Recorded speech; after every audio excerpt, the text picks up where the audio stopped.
এই ঘটনাটি আমাদেরকে যিনি পাঠিয়েছেন উনি একজন রেমিটেন্স যোদ্ধা ভাই, ওনার নাম মোহাম্মদ বিজয়।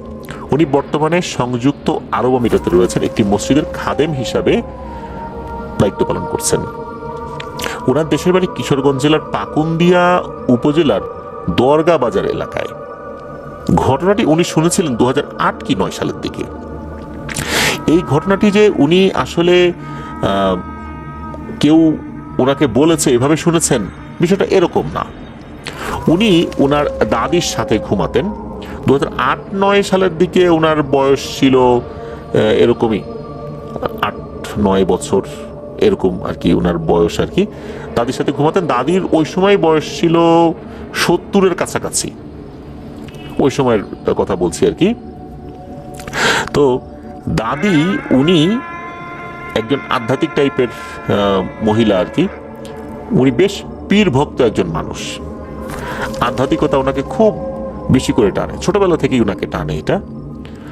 ওনার কাছে ওনার অনেক পরিচিত লোকজন আসতেন, ওনার সাথে গল্প করতেন, মজা করতেন। ওনার সাথে ওনার অনেক বান্ধবীরাও দূর দূরান্ত থেকে দেখা করতে আসতেন। আর যখন আসতেন দাদির জন্য কিছু উপঢৌকনও নিয়ে আসতেন। দাদি অনেকের সাথে যখন গল্প করতেন তখন এই বিজয় ভাই শুনতেন। একবার হয় কি, একজন ভদ্র মহিলা আসছেন, উনি ওনাদের এলাকারই আর কি, খুব পরিচিত আর কি দাদির সাথে, দাদির খুব কাছের একজন মানুষ। গল্প করছেন। ওই সময় আবার বিজয় ভাই ঘরের ভেতরে বিছানার উপর শুয়ে আছেন।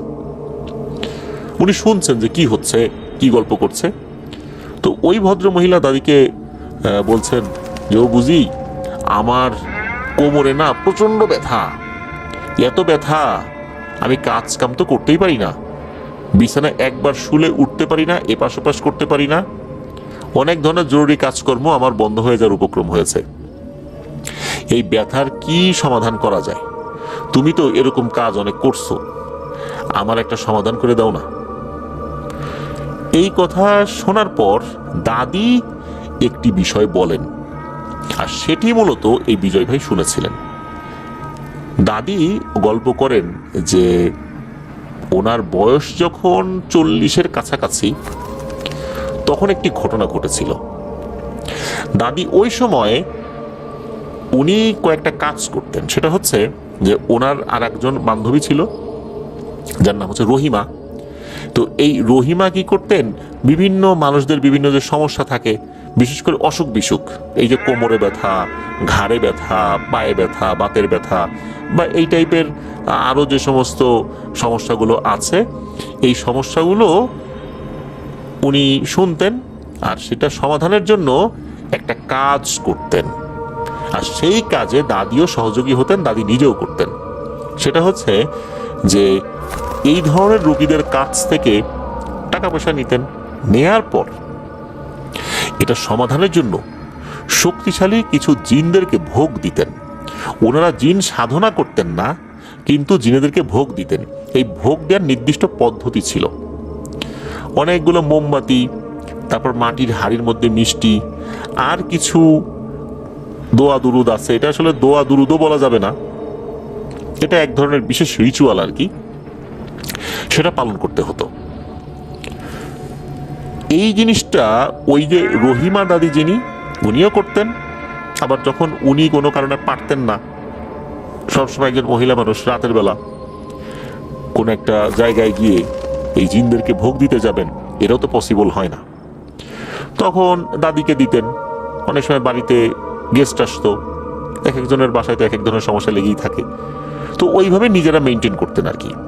দাদি পারলে দাদি যেতেন, না পারলে ওই রহিমা দাদি যেতেন। এইভাবে দুজন মিলেই এই কাজগুলো করতেন। এই কাজগুলো করার সময় ওনারা একটা বিশেষ জায়গায় যেতেন।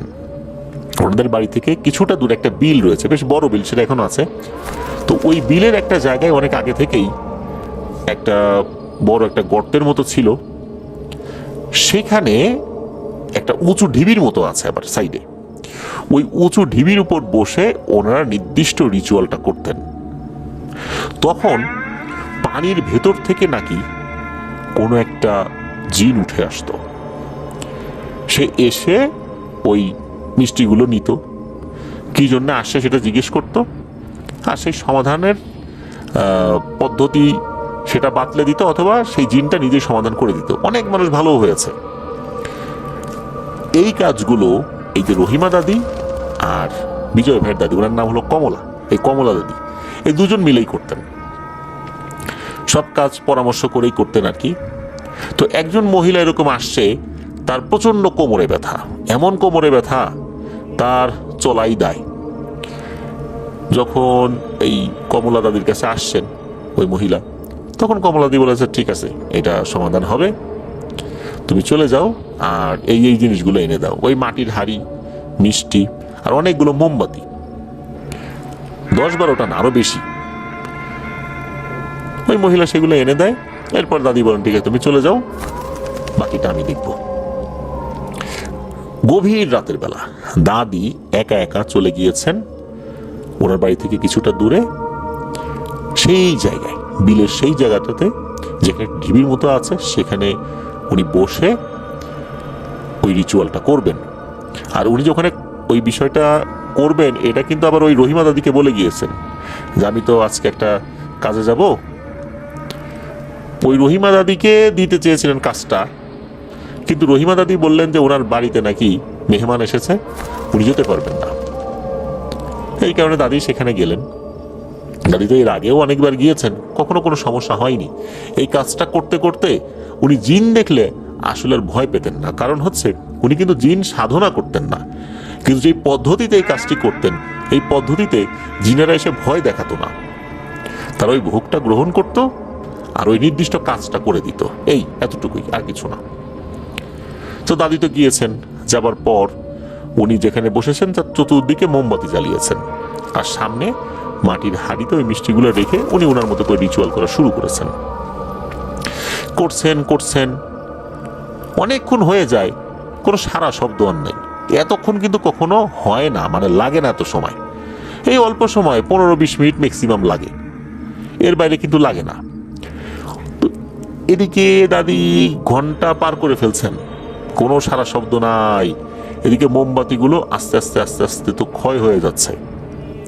যদিও বা ওনার কাছে একাধিক মোমবাতি ছিল, কোনোটা যদি একদম ক্ষয় হয়ে যায় তাহলে সেই জায়গায় আর একটা রিপ্লেস করে দিবেন, কিন্তু কোনো মোমবাতি যেন একদম নিভে না যায়, এই বিষয়টা নিশ্চিত করতে হবে।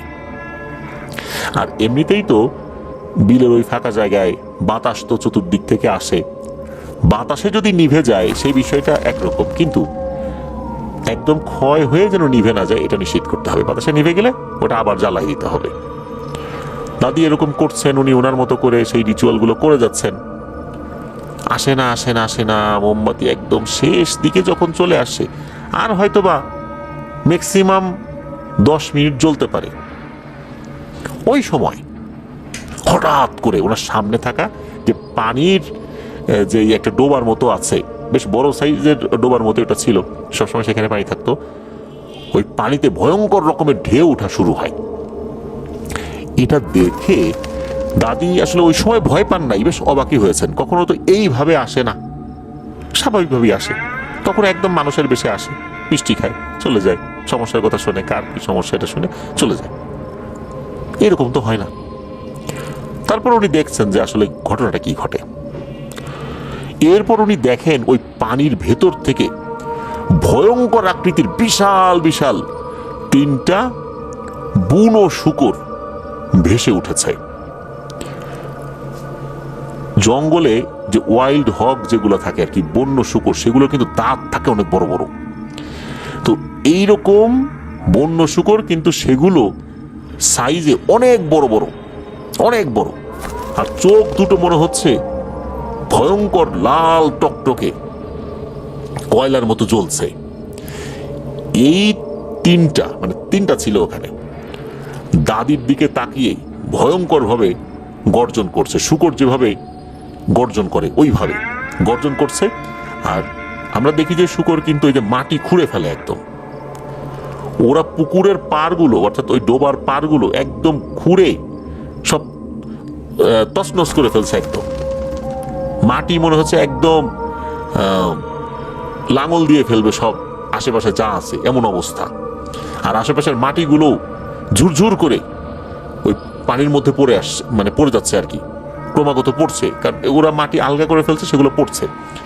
তো এইভাবে ওরা চতুর্দিকে তাণ্ডব চালাচ্ছে, কিন্তু দাদির একদম কাছাকাছি আসছে না। এরকম চললো মাত্র কয়েক মিনিট। এরপরেই হঠাৎ করে এই 3টা শূকর ভ্যানিশ হয়ে গেল। দাদি চিন্তা করলেন, যাক এগুলা গেছে, ভালো হয়েছে। কিন্তু না, এরপরে আবার পানিতে ভয়ঙ্করভাবে আন্দোলন শুরু হলো। এবার পানির ভিতর থেকে 3টা ভয়ঙ্কর আকৃতির বিশাল বড় বড় শেয়াল উঠে আসছে। এই শেয়ালগুলো ঠিক তার স্বরে শেয়াল যেভাবে ডাকে ওইভাবে প্রচন্ড শব্দ করে ডাকাডাকি করছে, এমন ডাক দিচ্ছে মনে হচ্ছে কানের তালা ফেটে যাবে। সেগুলো দাদিকে আক্রমণ করার জন্য এগিয়ে আসছে, কিন্তু মনে হচ্ছে একদম কাছে এসে থেমে যাচ্ছে। ওই মোমবাতির আলো যতটুকু যাচ্ছে ওইখান পর্যন্ত তারা আসছে, এরপর আর আসছে না। এরও কিছুক্ষণ ডাকাডাকি করে ভ্যানিশ হয়ে গেল। দাদি কিন্তু এবার মারাত্মক ভয় পেয়েছেন, কারণ হচ্ছে দাদি এই জিনিসগুলো দেখে অভ্যস্ত নন। উনি স্বাভাবিক সুরত যেটা সেটা দেখে অভ্যস্ত, এটাতে উনি ভয় পান না, কিন্তু এরকম তো কখনো হয় নাই। আর এই কাজ উনি নতুন করছেন না, না হলেও 50-60 বার এটা করেছেন, কখনো এরকম হয় নাই। তাহলে এবার ওরা কেন আক্রমণাত্মক হলো এটা উনি বুঝতে পারছেন না। এখন ওদিকে মোমবাতি বেশ কয়েকটা একদম নিভু নিভু অবস্থায় চলে আসছে, তখন ওনার কাছে থাকা এক্সট্রা মোমবাতি কয়েকটা রিপ্লেস করে দিলেন। এদিকে মোমবাতি তো খুব বেশি আনা হয় না, কারণ উনি তো এর আগে যতবার করেছেন 10-15 মিনিটের মধ্যে হয়ে গেছে, কোনো মোমবাতি হয়তো বা অর্ধেকটাও শেষ হয়নি, এর মধ্যেই সবসময় হয়ে গেছে। কখনো তো এই ধরনের সিচুয়েশন উনি পড়েন নাই। এরপর যেটা হয় সেটা হচ্ছে উনি দেখেন পুকুরের মধ্যে আবার পানি, এবার মনে হচ্ছে আরো ভয়ঙ্কর ভাবে আন্দোলিত হচ্ছে। এইবার পানির ভিতর থেকে ভয়ঙ্কর আকৃতির 3টা হাতি বের হয়েছে। এই হাতিগুলোর যে দাঁত, এই দাঁতগুলো মারাত্মক ভয়ঙ্কর।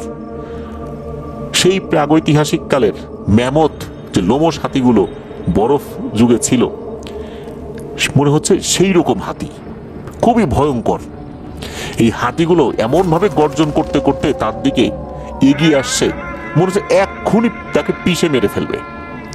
এবার তো দাদি মারাত্মক ভয় পান, চিন্তা করলেন যে নিশ্চয়ই কোনো একটা ঝামেলা হয়েছে, না হলে তো এরকম হওয়ার কথা না।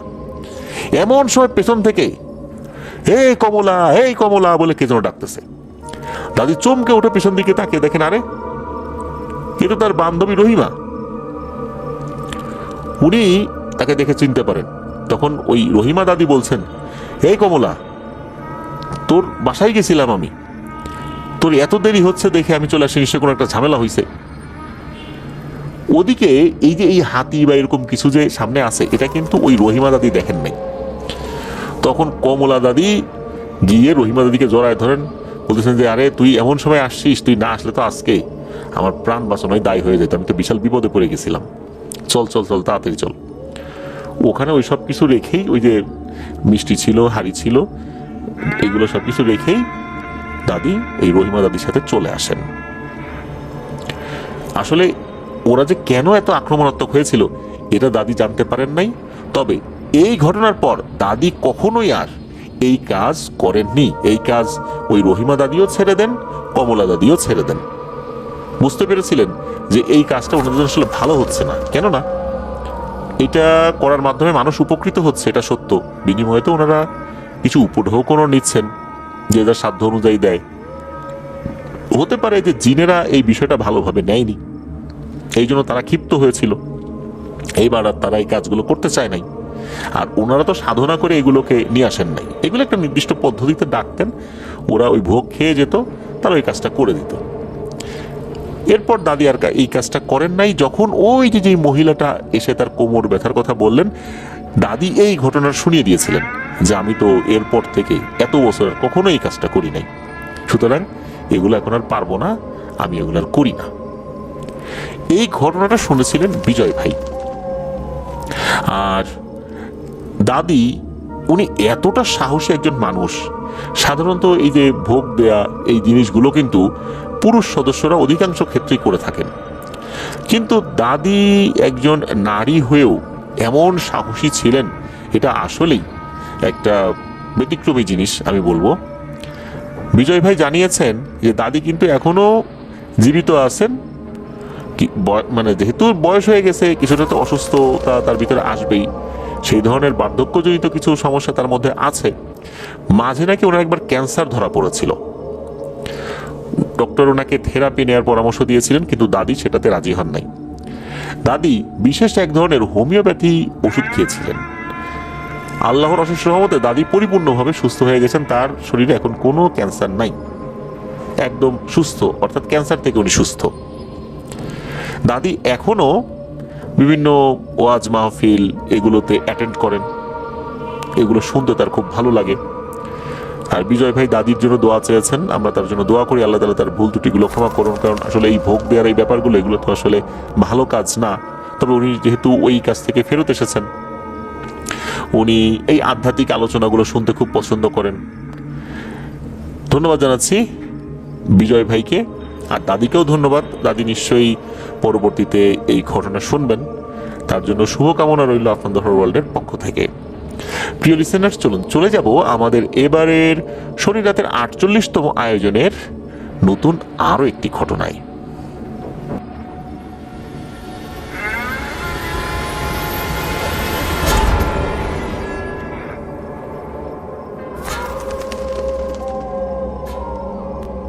ফিরে এলাম প্রিয় লিসেনার্স আমাদের এবারে শনি রাতের 48তম আয়োজনের নতুন আরো একটি ঘটনায়। এখন যার ঘটনা আপনাদের সাথে শেয়ার করব, ওনার নাম আব্দুল আলিম।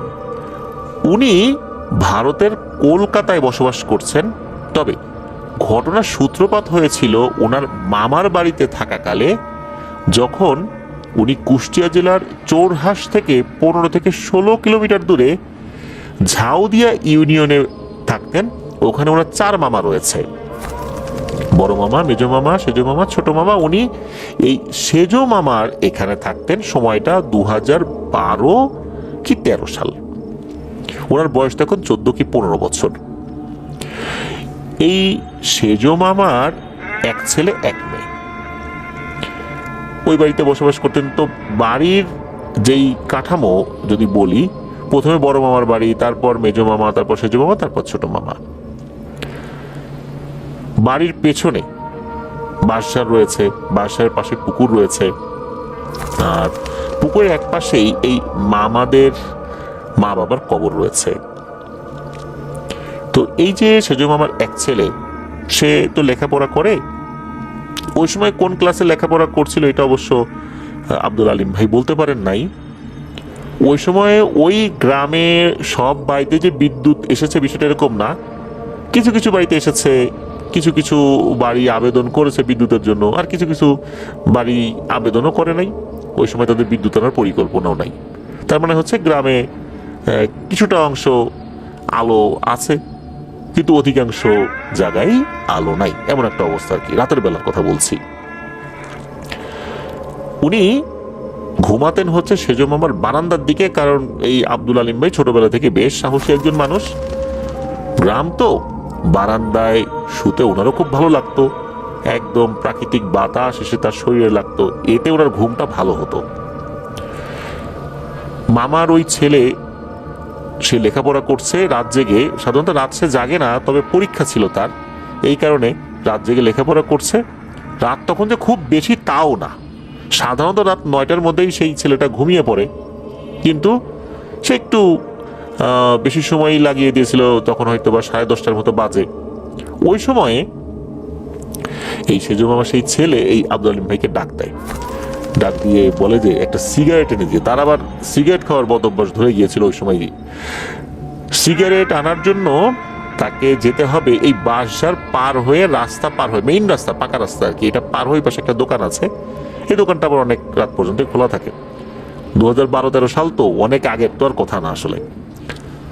উনি হাতে একটা টর্চ লাইট নিয়ে ওইদিকে যাওয়া শুরু করেছেন।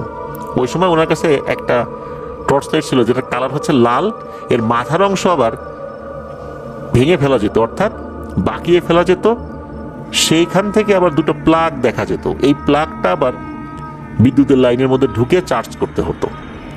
ওইটাকে বলতে হলো মাথা ভাঙা টর্চ লাইট। তো ওইনার কাছে এই মাথা ভাঙা টর্চ লাইট ছিল, এটা জ্বালিয়ে মনের সুখে চলে গেছেন অল্প সময়ের মধ্যেই। মাত্র 3 মিনিট ম্যাক্সিমাম লাগে আর কি, পায়ে হেঁটে ওই দোকানে দোকানে যাওয়ার পর সিগারেট কিনেছেন, সিগারেট কেনার পর আবার ফেরত আসছেন। এই যাওয়া আসার মধ্যে কিন্তু কোনো ভয়ের ঘটনা ঘটেনি। কিন্তু উনি যখনই এসে ঘরের দরজায় দাঁড়িয়েছেন, এক পা দেবেন কেবল, এমন সময় দেখেন যে মাঝারি আকৃতির একটা গোখরো সাপ এই জিনিসটা এই দরজার কাছে রয়েছে। এটা দেখার সাথে সাথে উনি ওরে মারে বাবারে বলে চিৎকার করে উঠছেন, সাপ সাপ সাপ। আর তখনই এই সাপটা ভয় পেয়ে ঘরের মধ্যে ঢুকে একটা শোকেসের নিচে চলে গেছে। উনি তো দেখেছেন যে সাপটা চলে গেছে, আর কেউ কিন্তু মানে তখনও দেখে নাই আর কি। এদিকে উনি বলছেন সাপ সাপ সাপ, সবাই তো চমকে উঠছে, সাপ মানে সাপ কোথায়? উনি বলছেন যে এই তো এই যে এই শোকেসের নিচে গেল। তখন এই আব্দুল আলিম ভাই উনি আবার একটু ঝুঁকে পড়ে টর্চ লাইট মেরে দেখেন এই সাপটা শোকেসের পেছন দিকের একটা পায়ার সাথে পেঁচিয়ে লুকিয়ে রয়েছে। মনে হচ্ছে সে খুব ভয় পেয়েছে। এটা দেখার পর এই আব্দুল আলিম ভাই কি করেছেন, একটা লাঠি নিয়ে আসছেন। লাঠি নিয়ে এসে এই ঝুঁকে পড়েই ওই সাপটার মাথায় ক্রমাগত উনি আঘাত করছেন। ওই ঝুঁকে পড়ে আঘাত করতে করতে ওই সাপটার মাথা একদম থেতলে দিয়েছেন, মানে সাপটা ওখানেই মারা গেছে। এরপর সাপটাকে বের করেছেন, বের করার পর উঠোনে নিয়েছেন। উঠোনে নেওয়ার পর যে কাজটি উনি করেছেন সেটা হলো এই সাপের শরীরের উপরে কেরোসিন জাতীয় তেল দিয়ে আগুন ধরাই দিয়েছেন। সাপটাকে পুড়িয়ে অনেকটাই ছাই বানিয়ে ফেলেছেন। তবে কেরোসিন তেল যখন অনেকটাই কমে গেছে এর প্রভাব, তখন দেখা গেল যে না, একদম পুরোপুরি পুড়ে ছাই হয় নাই। তখন আব্দুল আলিম ভাই কি করলেন, এই সাপটাকে উনি মাটি চাপা দিয়ে দিলেন একপাশে গর্ত করে। বাড়ির মধ্যে সাপ দেখা গিয়েছে, বাসার মধ্যে তো একটা আতঙ্ক বিরাজ করবে, এটাই স্বাভাবিক। ওই রাত্রে এই আব্দুল আলিম ভাই আর বাইরে ঘুমানোর সাহস করেন নাই, উনি ঘরেই ঘুমিয়েছেন। যেহেতু সাপ উনি নিজের চোখেই দেখেছেন আর কি, নিজেই মারলেন। বাড়ির লোকদের মধ্যে একটা আতঙ্ক বিরাজ করছে যে আরো সাপটা বাঁচে কিনা। এই সাপটা তো আসলে একটা মাঝারি সাইজের সাপ ছিল, চিন্তা করা হচ্ছে যে হয়তো বড় সাইজের সাপ আছে কিনা। তবে সাপের আলামত আগে তো ওনারা বুঝতে পারেন নাই, এটা কোত্থেকে আসলো, আসতেই পারে, গ্রামের বাড়ি তো, আশপাশ থেকে এসেছে হয়তোবা। তো ওই রাতে আর কোনো সমস্যা হয় নাই, সবাই ঘুমিয়ে পড়লেন। এরপরে প্রায় 2 সপ্তাহ অতিবাহিত হয়ে গেল, কোনো সমস্যা নেই, বিষয়টা একদম ভুলতেই বসেছেন বাড়ির সবাই। 15 দিনের মাথায় ঘটে একটা ঘটনা। এই যে আব্দুল আলিম ভাই উনি শুয়ে আছেন, ঘুমাচ্ছেন, গভীর রাত্রে উনি একটা স্বপ্ন দেখেন।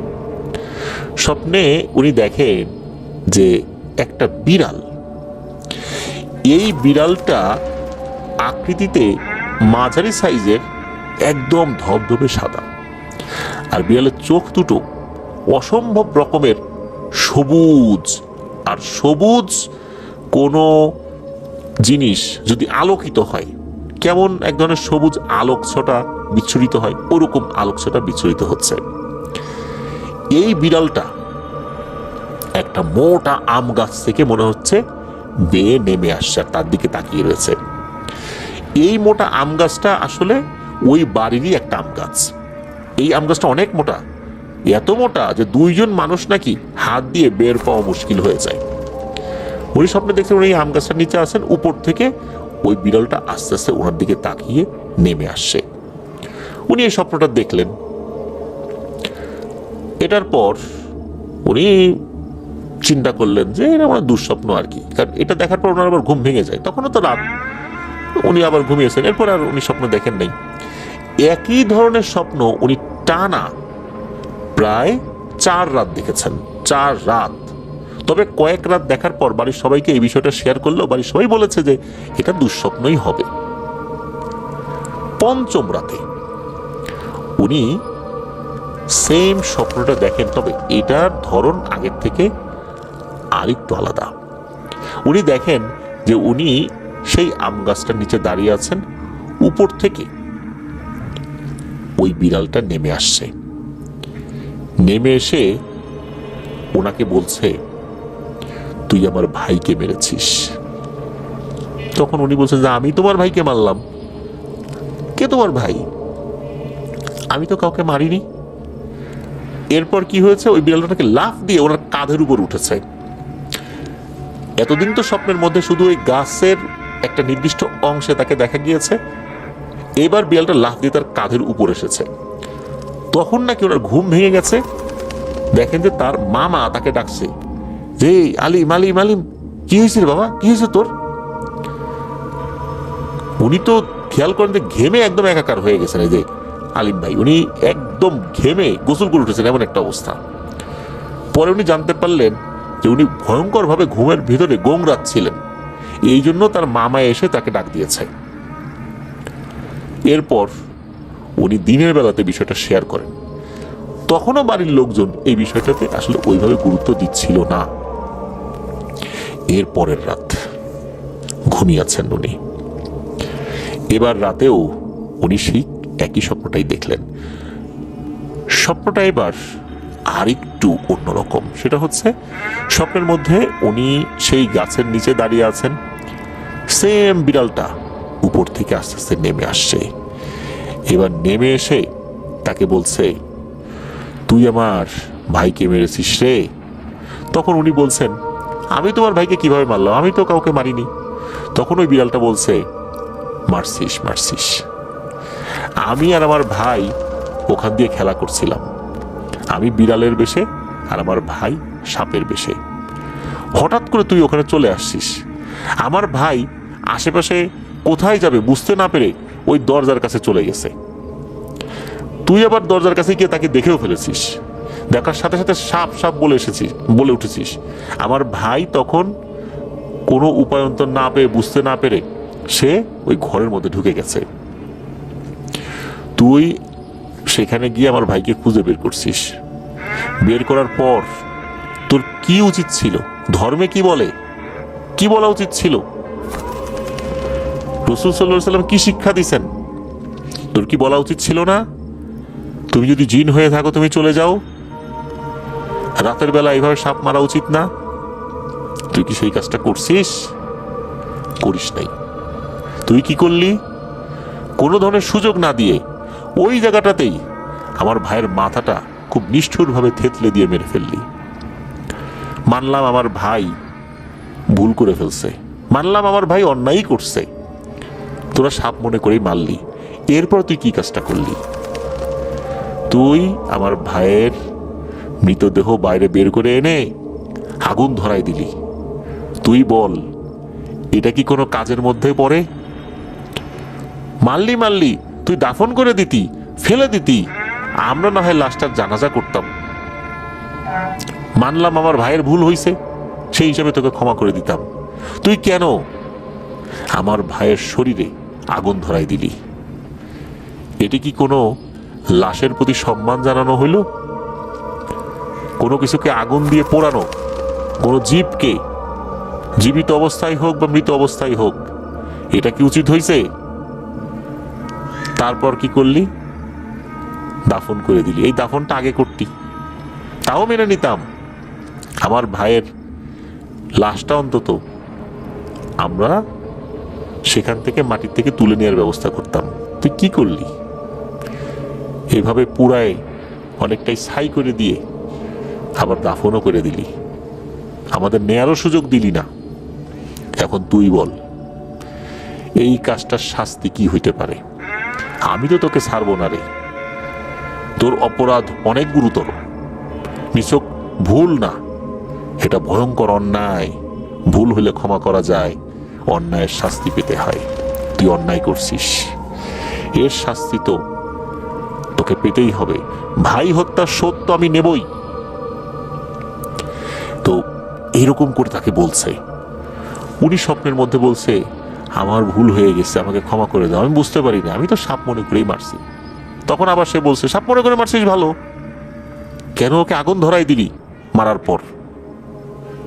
এটার জবাব কি দিবি? তখন উনি বলছেন যে আমার তো ভুল হয়ে গেছে, আমি আসলেই বুঝতে পারি নাই, এই কাজটা করা আমার উচিত হয় নাই। এদিকে তখন নাকি ওই বিড়ালটা তার উপর ঝাঁপিয়ে পড়ে। এরপর ওনার আর কিছু মনে নাই যে স্বপ্নের মধ্যে কি হয়েছে, সবকিছু কিন্তু স্বপ্নের মধ্যেই হচ্ছে। ওনার যখন জ্ঞান ফেরে তখন দেখেন ওনার শরীরের সাথে স্যালাইন লাগানো। উনি জানতে পারলেন যে উনি যখন রাত্রে ঘুমিয়েছেন এরপরে দীর্ঘ সময় উনি আর ওঠেনি নাই, ওনাকে অনেক ডাকাডাকি করা হয়েছে, উনি ওঠেন নাই। অনেক পর ওনার যে জ্ঞান ফিরল, ওনার যে জ্ঞান আসছে না, অর্থাৎ উনি ঘুম থাকছেন না, এই জন্য ডাক্তারও আনা হয়েছিল। ডাক্তার এসে তারা পরামর্শ দিয়েছেন যে এর শারীরিক অবস্থা ভালো না, দ্রুত স্যালাইন দিতে হবে। তবে হসপিটালে ভর্তি করার মতো ওরকম অবস্থা হয় নাই, তখন তাকে স্যালাইন দেয়া হয়। বাড়ির সব সদস্যরা তার আশেপাশে, তাকে জিজ্ঞেস করা হয় কি হয়েছে, উনি বলেন যে উনি তো এরকম এরকম স্বপ্ন দেখেছেন। তখন বাড়ির লোকজন এই বিষয়টাকে গুরুত্ব দেওয়া শুরু করেন। তবে এই বিষয়টা যখন ভারতে থাকা ওনার মা বাবার সাথে শেয়ার করেন, তখন তার মা বাবা বলেন যে বাবা তুমি দ্রুত চলে আসো, আমরা দেখতেছি এখানে একজন মহিলা কবিরাজ আছে, দেখি এইখানে কোনো একটা সমাধান করা যায় কিনা। দ্রুত তাকে ভারতে পাঠিয়ে দেওয়া হয়, কলকাতায় চলে যান। যেহেতু কুষ্টিয়ার সাথে বর্ডার রয়েছে, খুব দ্রুতই উনি চলে যেতে সক্ষম হন। উনি চলে যাবার পর ওনার মা বাবা সেই মহিলা কবিরাজের শরণাপন্ন হন। সেই মহিলা কবিরাজ ওনার উপরে সেই জিনটাকে হাজির করেছিলেন। জিন সেম কথা বলেছেন সে এই কাজ করছে, এটা উচিত হয় নাই, আমি তো ভাই হত্যার শোধ নেবই, এটা যে কেউ হইলে নিত, তোরা হইলেও নিতি, এখন বল প্রতিশোধ নেওয়াটা কি অন্যায়? তখন ওই মহিলা কবিরাজ আসলে কি বলবেন, প্রথম দিকে একটু ঝাড়ি ঝুড়ি দিছিলেন যে তোকে বোতলবন্দি করবো এটা সেটা, পরে যখন সব স্তরে বিষয়টা খুলে বললেন ওই জিন এসেই, এরপর তো মহিলা কবিরাজ দেখলো যে আসলে এই বন্দি করা বা অন্য টাইপের কাজ করতে গেলে হিতে বিপরীত হবে, কেননা এখানে অন্যায়টা হয়েছে এই আব্দুল আলিম ভাইয়েরই। ওই জিনটাকে অনেক অনুরোধ করা হয়, এই আব্দুল আলিম ভাইয়ের মা বাবাও অনেক কাকুতি মিনতি করেন, কান্নাকাটি করেন যে আমাদের তিনটা সন্তানই আমাদের আদরের, আমাদের কোনো সন্তানকেও তুমি কেড়ে নিও না, ও অন্যায় করছে মানলাম, কিন্তু এখন কি করব, আমরা তো তোমার সেই ভাইকেও দিতে পারবো না, তাই বলে আমাদের কোনো সন্তানকে নিয়ে যাইও না। তখন নাকি সেই জিনের মনে দয়া হয়, তখন সেই জিনটা বলে যেহেতু আমি একটা ওয়াদা করছি যে আমি ওকে মারবই, আমাকে একটা কাফফারা দিতে হবে, সাদাকা দিতে হবে। সাদাকাটা কি? যে 3টা মোরগ, ওই যেখানে হত্যা করা হয়েছে, যেখানে হত্যা করা বলতে ওই যেখানে দাফন করা হয়েছে আর কি, ওই সাপটাকে, ওই জায়গায় বা ওই জায়গার কাছাকাছি জায়গায় 3টা মোরগকে রাতের বেলা ছেড়ে দিতে হবে, জাস্ট ছেড়ে দিবার কিছুই না। তখন ফোনে মামাদেরকে বলে দেওয়া হয় যে এই ব্যাপার, এই কাজটা তোমরা করে দাও, তোমরা এই কাজটা করে দিয়েছিলেন। এরপরে নাকি আর কোনো সমস্যা আব্দুল আলিম ভাইয়ের হয়নি। এটাই ছিল ঘটনা। প্রিয় লিসেনার্স, রাতের বেলা কোনো প্রাণীকে আঘাত করা, সাপ বা অন্য কিছু, সাপ দেখলেই মেরে ফেলতে হবে এই বিষয়ে কিন্তু একটা বিধান রয়েছে। তবে এটারও বিধান রয়েছে যে কোনো সাপকে কিন্তু বলা যে তুমি যদি জিন হয়ে থাকো চলে যাও, তাকে সুযোগ দেয়া, এরপরও যদি না যায় বুঝতে হবে সে সাপ, তাকে মেরে ফেলা যাবে।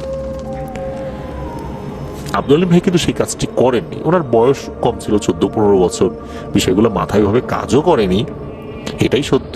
ঘরের ভিতরে সাপ ঢুকে গেছে, এই কারণে উনি উত্তেজনার বশে কাজটি করে ফেলেছিলেন, আর এটার খেসারও তো ওনাকে কিছুটা হলেও দিতে হয়েছে। যাক, উনি বিষয়টা বুঝতে পেরেছেন পরবর্তীতে, আর আল্লাহর রহমতে এই ঝামেলা থেকেও মুক্ত হয়েছেন আলহামদুলিল্লাহ। প্রিয় লিসেনার্স, এই ঘটনা কিন্তু আমাদের আবারও সেই বিষয়টাকেই শিক্ষা দেয়, সেটা হচ্ছে রাতের বেলা কোনো প্রাণীকে আঘাত না করা, কখনোই করা যাবে না, দিন হোক রাত হোক, অকারণে কোনো প্রাণীকে আঘাত করা যাবে না। আর এই ধরনের প্রাণীর ক্ষেত্রে তো অবশ্যই সতর্কতা অবলম্বন করতে হবে, কারণ অনেক সময় রাতের বেলা জিনেরা বিভিন্ন সুরতে ঘোরাফেরা করে, অকারণে তাদেরকে আঘাত করা হলে বা তাদেরকে চলে যাওয়ার সুযোগ না দেওয়া হলে এরা কিন্তু ক্ষিপ্ত হয়ে আমাদের উপর পরবর্তীতে আক্রমণ করতে পারে। আল্লাহ আমাদেরকে বোঝার তৌফিক দান করুন। প্রিয় লিসেনার, এই ঘটনাটি আমি সংগ্রহ করেছি গতকাল শুক্রবার, অর্থাৎ 6 ফেব্রুয়ারি 2026 সকালবেলা। আমি ফজরের নামাজের পর আমার খুব কাছের একজন বড় ভাই আব্দুল্লাহ মামুন ভাই, ওনার ঘটনা কিন্তু আপনাদের সাথে আমি আগেও শেয়ার করেছি। উনি বর্তমানে ভবানীপুর কবরস্থান মসজিদ, সেই মসজিদে ইমাম হিসাবে দায়িত্ব পালন করছেন। ওনার বাসা কিন্তু এই মসজিদের খুব কাছাকাছি। ওনার সাথে আমার আগেই কথা হয়েছিল যে ভাই আমি আসবো, ফজরের পর একটু হাঁটাহাঁটি করব। তো আমি গিয়েছি ওনার সাথে, বেশ কিছুক্ষণ হাঁটাহাঁটি করার পর বললাম যে ভাই চলেন একটু কবরস্থানের ভিতরে যাই, অনেকদিন এই কবরস্থানের ভিতরে যাওয়া হয় না। আমাদের বেশ কিছু শিক্ষকের কবর এখানে রয়েছে, আমাদের বেশ কিছু আত্মীয় স্বজনের কবরও রয়েছে, রাজবাড়ির বেশ কিছু রিনাউন্ড ব্যক্তির কবর এখানে রয়েছে, আর এই মামুন ভাইয়ের বাবার কবরও এখানে রয়েছে। ওনার বাবার নাম হচ্ছে খলিল, উনি খলিল স্যার নামে অনেক সুপরিচিত ছিলেন। রাজবাড়ি যে ইয়াসিন উচ্চ বিদ্যালয় রয়েছে সেই ইয়াসিন উচ্চ বিদ্যালয়ের খুবই নাম করা একজন শিক্ষক উনি ছিলেন। ওনার কবর আমরা জিয়ারত করলাম। তো ওই যে কবরস্থানটা, এই কবরস্থান ঘিরে কিন্তু একটা কথা প্রচলিত আছে যে একটা সময়, মানে সেটা অনেক আগের, মহান মুক্তিযুদ্ধেরও আগের কথা, এইখানে আসলে এখন যে চতুর্দিকে দেয়াল দেখা যায়, ওই সময় কিন্তু এরকম দেয়াল ছিল না। ওই সময় না, এই কিছুদিন আগেও ছিল না। এক সাইডটা খোলা ছিল, অন্য সাইডে দেয়াল ছিল, অর্থাৎ তিন পাশের দেয়াল এক সাইডে খোলা ছিল। মহান মুক্তিযুদ্ধের আগে এই এলাকায় নাকি শেয়ালের উপদ্রব এত বেশি ছিল যে লাশ দাফন করার পরের দিনই শেয়াল কবর থেকে লাশ নিয়ে চলে যেত। অনেক দূরে সে কাফনের কাপড় পরে থাকতো, লাশের বিভিন্ন অঙ্গ প্রত্যঙ্গ খেয়ে একদম ছিন্ন ভিন্ন করে ফেলতো। এরকম ঘটনা ঘটতো, কখনো কখনো ওই লাশ আর পাওয়াই যেত না, এমন একটা অবস্থা হতো। মানুষ পাহারা বসাতো, পাহারা বসালেও রাতের বেলা নাকি অনেক শেয়াল এসে মানুষের উপর আক্রমণ করতো যারা পাহারায় থাকতো, এমন ঘটনাও ঘটতো। এটা অনেক আগের কথা আর কি। তো শেয়ালের উপদ্রবে এমন অবস্থা হয়ে যায় ওখানে, লাশ দাফন করাই মুশকিল হয়ে যায়। এরকম সমস্যা যখন চলতে থাকে তখন ওনারা সব ধরনের ব্যবস্থা নেওয়ার পরও যখন ব্যর্থ, তখন ওই এলাকায় নাকি একজন বুজুর্গ ব্যক্তি সফর এসেছিলেন। ওনাকে যখন এই বিষয়টা জানানো হয়, উনি ওই কবরস্থানে আসেন। আসার পর ওই কবরস্থানের উপর দাঁড়িয়ে বেশ কিছু ওজিফা করেন, দোয়া দুরুদ পাঠ করেন, এরপর দুই হাত তুলে আল্লাহর কাছে দোয়া করেন।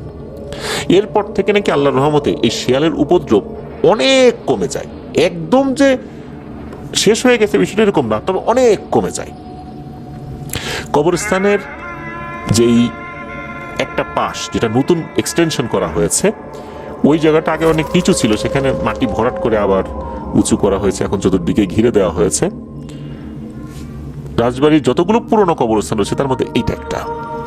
তো আমরা ঘুরে ঘুরে দেখছিলাম, কথা বলছিলাম। তখন মামুন ভাই আমাকে একটা জায়গা দেখালেন যে আপনার এই যে জায়গাটা দেখছো, এই জায়গাতে আমাদের খুব কাছের একজন মুরব্বী মারাত্মক ভয় পেয়েছেন।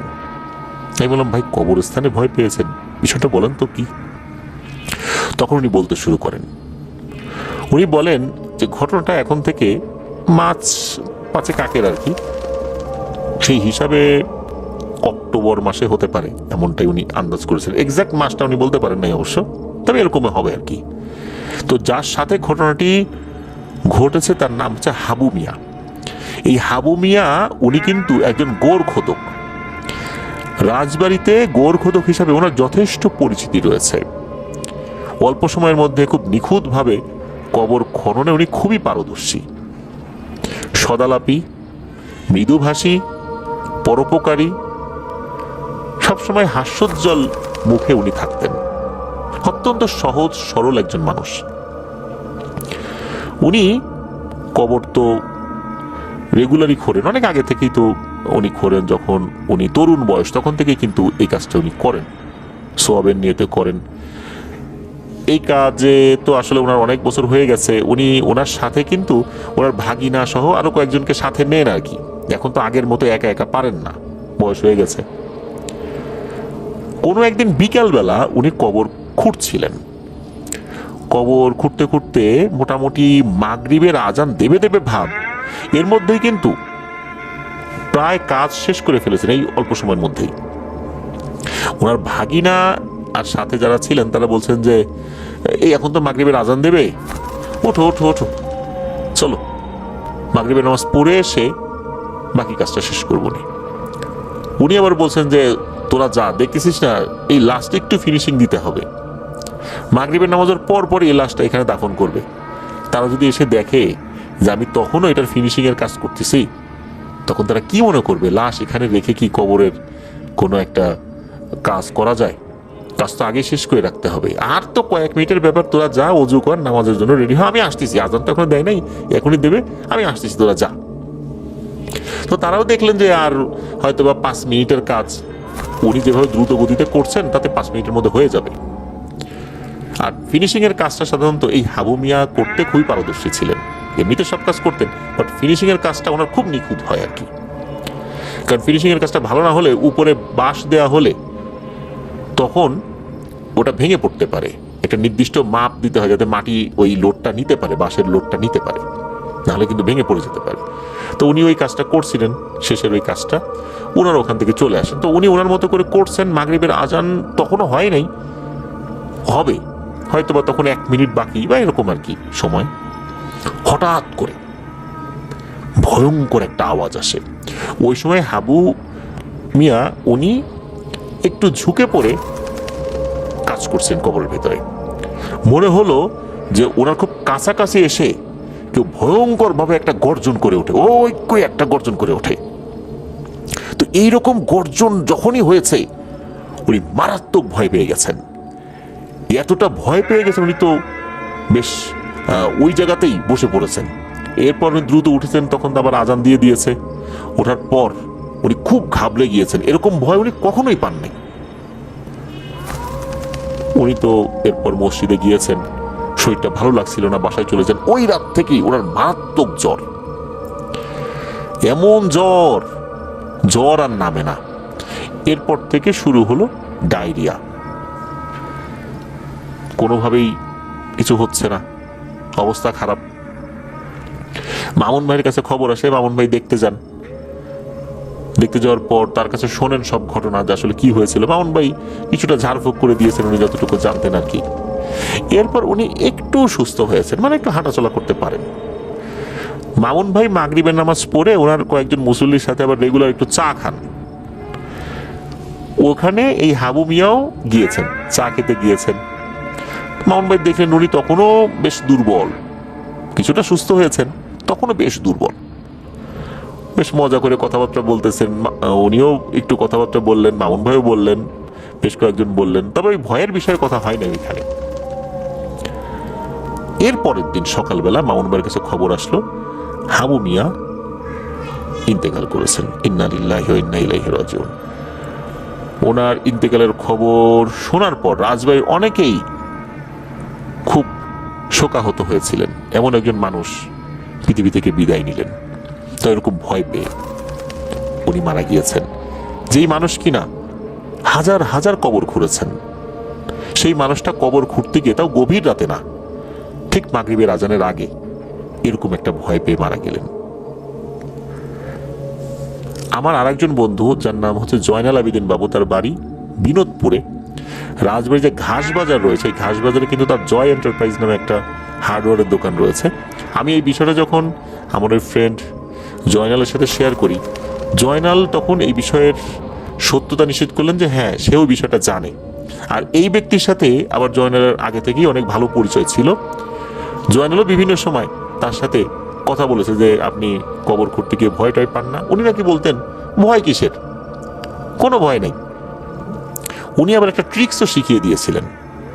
সেটা হচ্ছে যে উনি একটা ঘটনা প্রসঙ্গে বলেছিলেন নাকি, উনি একদিন রাতের বেলা রাত 1টার দিকে কবর খনন করা শুরু করেছেন। 1টা থেকে কবর খনন করা শুরু করে এই ভবানীপুর কবরস্থানে আর কি। তো কবর খুঁড়তে খুঁড়তে রাত প্রায় 3টা হয়ে গেছে, তখন ওনার কবর খনন করা শেষ হয়েছে। উনি খুব ক্লান্ত হয়ে পড়েছিলেন। উনি তখন চিন্তা করেন এখন উপরে উঠবো, আবার ভয় টয় দেখায় নাকি কেউ। তখন নাকি উনি কবরের ভিতরে শুয়েছিলেন, একদম কবরের ভিতরেই শুয়ে আছেন। যখন ফজর আজান দিয়েছে তখন উঠেছেন, স্বাভাবিকভাবেই উঠে আবার চলে গেছেন। উনি নাকি এই জয়নালকে বলেছিলেন যে কবরের ভেতরে থাকা অবস্থা নাকি কেউ ভয় দেখাতে পারে না, এই বিষয়টা বলেছিলেন। উনি কবরের ভেতরেই ওই সময় ছিলেন, ওই সময় আসলে ভয় পেয়েছিলেন। ভয়ঙ্কর কোনো কিছু তাকে ওই অবস্থাতে ভয় দেখিয়েছিল। যে মানুষটা হাজার হাজার কবর খনন করলেন, এত কবর খনন করার সময় তার সাথে মারাত্মক ভয়ের ঘটনা ঘটলো না? সেই মানুষটা এরকম একটা সময় ভয় পেয়ে এমনভাবে ভয়ের খোলে পড়ে গিয়েছিলেন, আল্লাহ হয়তোবা তাকে এভাবেই নিয়ে যাবেন এরকম ঘটনার মাধ্যম দিয়ে, যার কারণে এই ঘটনাটি ঘটেছে। রাজবাড়ির অনেকেই কিন্তু ওনারা এই বিষয়টা জানেন, আমি এভাবেই শুনেছি, সেভাবেই টেলিসেনার্স আপনাদের সাথে শেয়ার করলাম। রাজবাড়ির যারা আছেন তারাও এই বিষয়টা অনেকেই জানেন বলে আমি জানি, এমনটাই আমি আশেপাশের মানুষদের কাছ থেকে শুনেছি। কারণ ওনার মৃত্যুর পর অনেকেই এই বিষয়টি নিয়ে আলোচনা করেছেন, কারণ রাজবাড়িতে এমন পরিবার কম আছে যাদের আত্মীয় স্বজন মারা গিয়েছে আর তাদের কবরের যে কাজটা, খননের কাজটা, এটা এই হাবু মিয়া করেন নাই। এমন পরিবার অনেক রয়েছে সেখানে রাজবাড়িতে, যার কারণে হাবু মিয়ার মৃত্যুর খবরটা অনেক ব্যাপকভাবেই ছড়িয়ে পড়েছিল। হাবু মিয়ার জন্য আমরা দোয়া করব। এমন একজন পরোপকারী, সদালাপী, হাস্যোজ্জ্বল মানুষ, একজন সহজ সরল মানুষ, উনি পৃথিবী থেকে চলে গেছেন। আল্লাহ তাআলা তার ভুল দুটি ক্ষমা করুন। অসংখ্য কবর উনি খনন করেছেন, ওনার নিজের কবর আরেকজন খনন করেছেন। এটাই বাস্তবতা। যে ব্যক্তি অনেকের কবর খনন করেন তার কবর কিন্তু আরেকজনই খনন করে, কারণ যিনি মারা যান তিনি তো আর নিজের কবর খনন করে যেতে পারেন না, সেটা সম্ভব নয়। আল্লাহ তাআলা তাকে জান্নাতুল ফিরদৌসের উচ্চ মাকাম দান করুন। প্রিয় লিসেনার্স, এই ঘটনাটি আমাদেরকে পাঠিয়েছেন মীর শিহাব। মীর শিহাবের কিন্তু অনেকগুলো ঘটনা আমরা ইতোমধ্যে আমাদের চ্যানেলে আমরা আপলোড করেছি, সকলেরই ভালো লেগেছে। মীর শিহাব একটি অডিও ক্লিপ আমাদেরকে পাঠিয়েছিলেন, আমি সেই অডিও ক্লিপটি শুনেছি, আমার কাছে ভালো লেগেছে, আশা করছি আপনাদেরও ভালো লাগবে। ঘটনাটির স্থান ব্রাহ্মণবাড়িয়া জেলার বাঞ্ছারামপুর উপজেলার গঙ্গারামপুর গ্রামে। আর ঘটনাটি ঘটে মীর শিহাবের একজন চাচা, তার নাম হচ্ছে কবির। এই কবির চাচার যিনি দাদা, তার নাম হচ্ছে নুরু মিয়া। এই নুরু মিয়ার সাথে ঘটনাটি ঘটেছিল 1977 কি 78 সাল। এই ঘটনার সূত্রপাতের সময় এই নুরু দাদার পেশা ছিল মাছ ধরা, মানে জেলে। উনি বেশ প্রভাবশালী একজন জেলে ছিলেন। উনি একা যে মাছ ধরতেন তা নয়, আশেপাশের অনেক জেলে ওনার আন্ডারে ছিল, তারা মাছ ধরত, উনি তদারকি করতেন, উনি নিজেও গিয়ে মাছ ধরতেন। তো ঘটনাটি যখন ঘটে তখন ওনার বয়স 22 কি 23 বছর। তো উনি যেটি করতেন, দিনের বেলা তো মাছ ধরতেনই, আর মাছ ধরা কিন্তু একটা নেশার মতো। উনি রাত 10টা কি 11টার দিকেও মাছ ধরতে বের হতেন, সারা রাত মাছ ধরতেন, সকালবেলা আবার ঘুমিয়ে পড়তেন। আর 22-23 বছর উনি একজন টকবগে তরুণ যুবক বা যৌবনে পদার্পণ করছেন এমন একটি সময়। আর মাছ ধরতে বের হলে তখন উনি ভালোই মাছ পেতেন। আর ওই অল্প বয়সেই উনি এলাকায় জেলেদের সর্দার হয়ে উঠেছিলেন। আর অনেক মুরব্বী জেলেও ওনার আন্ডারে থাকতো, কারণ ওনার জাল ছিল, নৌকাও ছিল বেশ, অনেক গরিব জেলেরা ওনার কাছে আসতো আর কি। তো যাই হোক, এক রাতে 10টা কি 11টা এরকম একটা সময় উনি মাছ ধরতে বের হন। উনি কি করতেন, বিকালবেলা কিন্তু বিভিন্ন জায়গায় কারেন্ট জাল পেতে রাখতেন, আর সন্ধ্যার পরে একবার দেখতেন, রাতের বেলা আর একবার দেখতেন গিয়ে, আর ভোরবেলা আর একবার চেক করতেন, সে মাছগুলো সংগ্রহ করতেন। তো যেই এলাকাটাতে ঘটনাটি ঘটেছে, গঙ্গারামপুর গ্রাম, সেখানে কিন্তু একটি নদী রয়েছে, সেটি হচ্ছে তিতাস নদী। আর তিতাস নদীর পাশে কিন্তু ঝিল রয়েছে, মূলত সেই ঝিলের কাছে এই ঘটনাটি ঘটেছিল। সময়টি ছিল বর্ষাকাল। তো উনি মাছ যখন ধরছিলেন, উনি কিন্তু মাছ ধরার সময় একটা টেটা নিয়ে বের হন, আর একটা বড় খালই যেটাকে বলে বা গামলা যেটাই বলি মাছ ধরার পরে সেটা রাখার জন্য। তো কারেন্ট জালটা চেক করার জন্য প্রথমে বের হন। কারেন্ট জাল একবার চেক করার পরে তখন আবার টেটা নিয়ে বের হন। টেটা নিয়ে ঘুরতে ঘুরতে যখন অনেক সময় হয়ে যায় তখন আবার কারেন্ট জালের কাছে আসেন, এইভাবে মাছ ধরেন আর কি।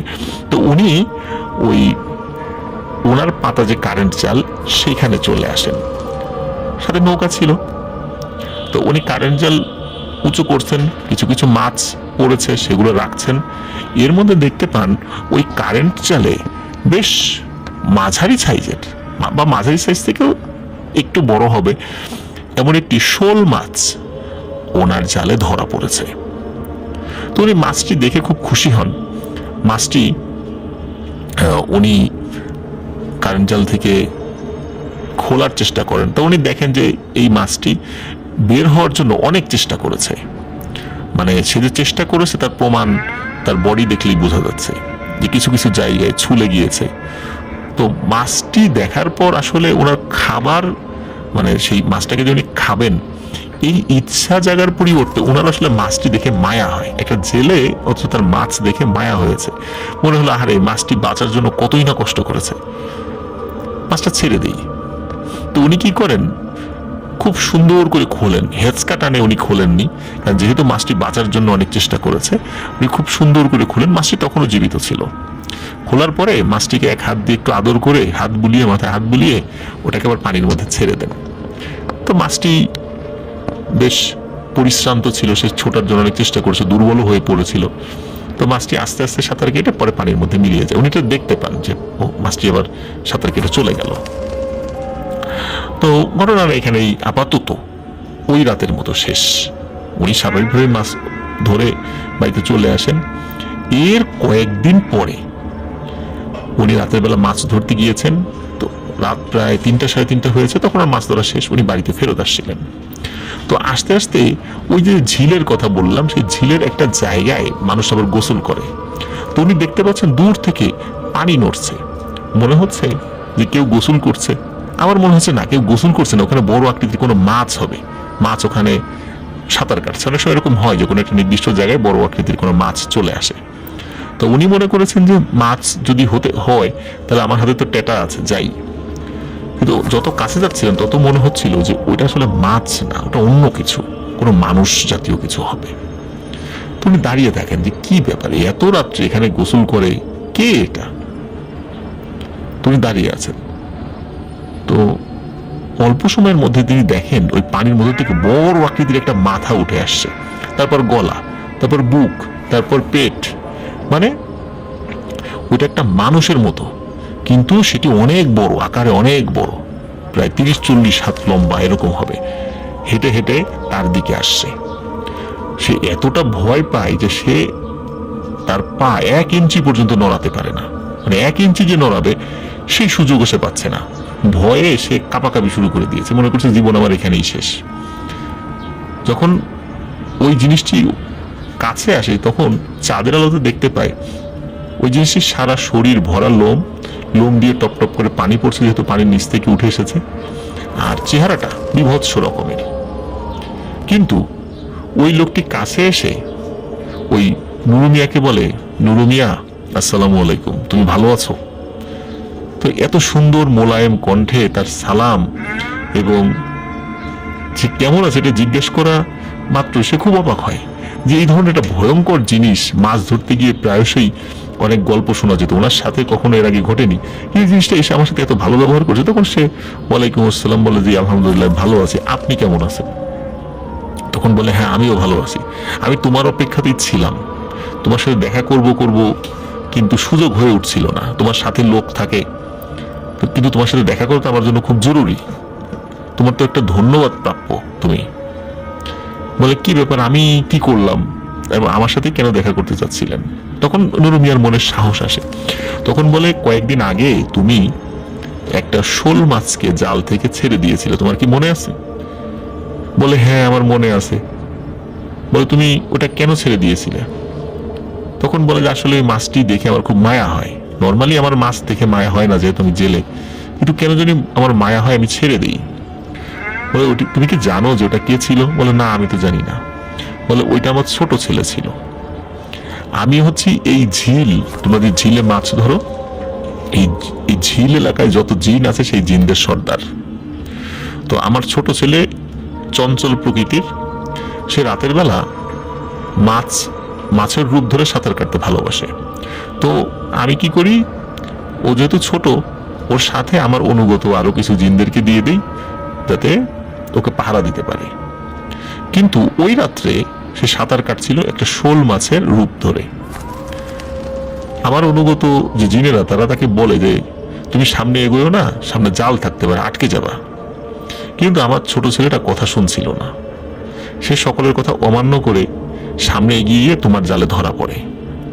আর জিনেরা যদি কোনো মানুষের ফাঁদে ধরা পড়ে যায় তখন সে কিন্তু তার রূপ পরিবর্তন করে আর ছুটতে পারে না, সে তার রূপ পরিবর্তনও করতে পারে না, সে ওভাবেই আটকে থাকে, ওভাবেই তার জীবন শেষ হয়ে যায়।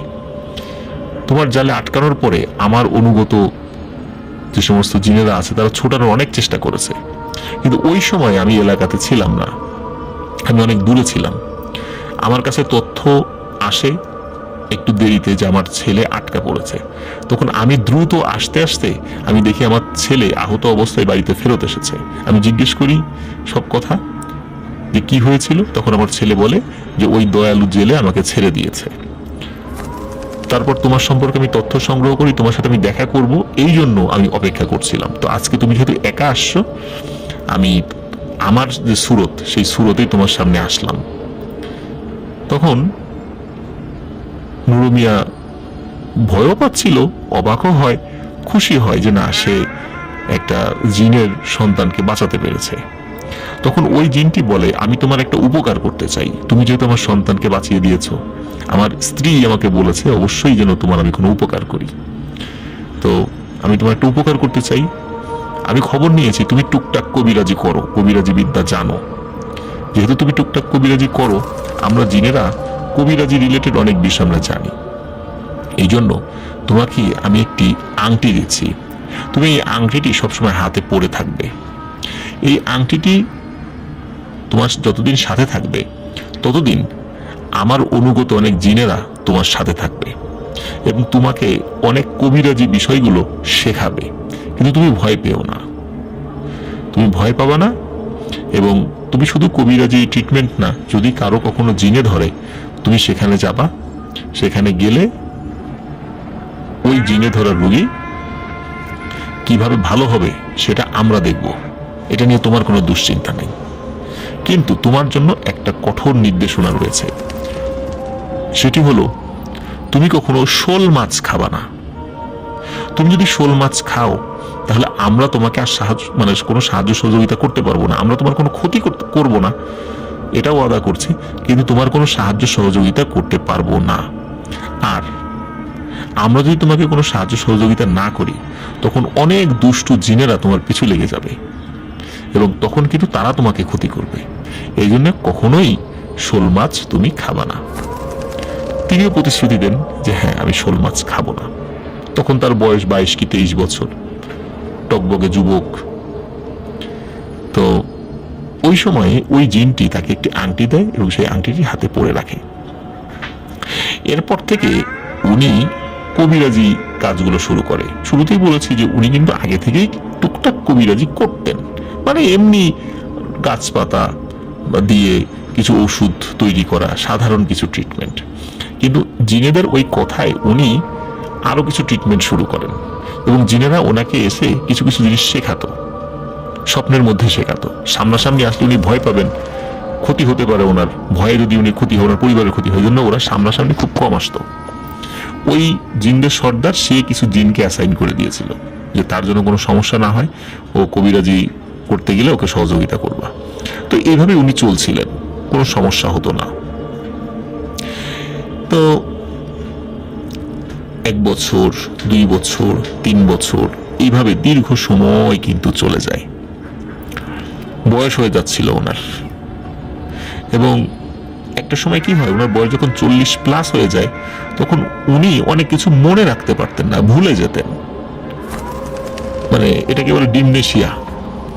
তো এটা ভুলে যাওয়া এক ধরনের একটা সমস্যা, উনি ভুলে যেতেন অনেক কিছুই। তো যাই হোক, একবার কি হয়, কুমিল্লার হোমনা যে উপজেলা, ওই হোমনা উপজেলার এক গ্রামে উনি জিন ছাড়াতে যায়। এটা 2002-3 সাল এরকম আর কি। তো ওই হোমনা উপজেলা একটি গ্রামের জিন ছাড়াতে যায়। তো জিন ছাড়াতে গেলে ওখানে উনি বুঝতে পারেন যে ওই জিনে ধরা রোগীর 7 জন জিন অ্যাটাক করেছে। তো 7 জন জিন অ্যাটাক করেছে এবং 7 জন জিন একসাথে কথা বলছে। 7টা মানুষ যদি একসাথে কথা বলে কেমন শোনা যায়? ওই একই কণ্ঠে 7 জন একসাথে কথা বলছে। আবার কথা মাঝে মাঝে এমন হয় যেমন 7 জন মানুষ একসাথে মানে এক জায়গায় থাকলে কেউ কারোর সাথে কথা বলছে, আবার সাইডে আরেকজন কথা বলছে, যেরকম শোনা যায়। তো একজন মানুষের কণ্ঠেই এইরকম সাউন্ড আসছে, যেমন একটা মাছ বাজারে যেরকম সাউন্ড হয় ওই রকম সাউন্ড আর কি। মানে 7 জন যে একই শব্দ উচ্চারণ করছে বিষয়টা এরকম না। কখনো করে, কখনো ওদের মধ্যে থেকে কেউ ভেটো দেয় যে না এটা এরকম হবে না। তো এইরকম কথা হচ্ছিল। তখন ওই যে নুরু দাদা চিন্তা করেন যে এই জিনগুলো খুবই অবাধ্য, এরা তো কথা শুনবে না, এর একটা কাজ করি, এই 7টাকেই বোতলে পুরে ফেলি। তো উনি অনেক কষ্টে 6টা জিনকে বোতলে পুরতে পেরেছিলেন, কারণ ওই 7টা জিনই ছিল তারা আপন ভাই।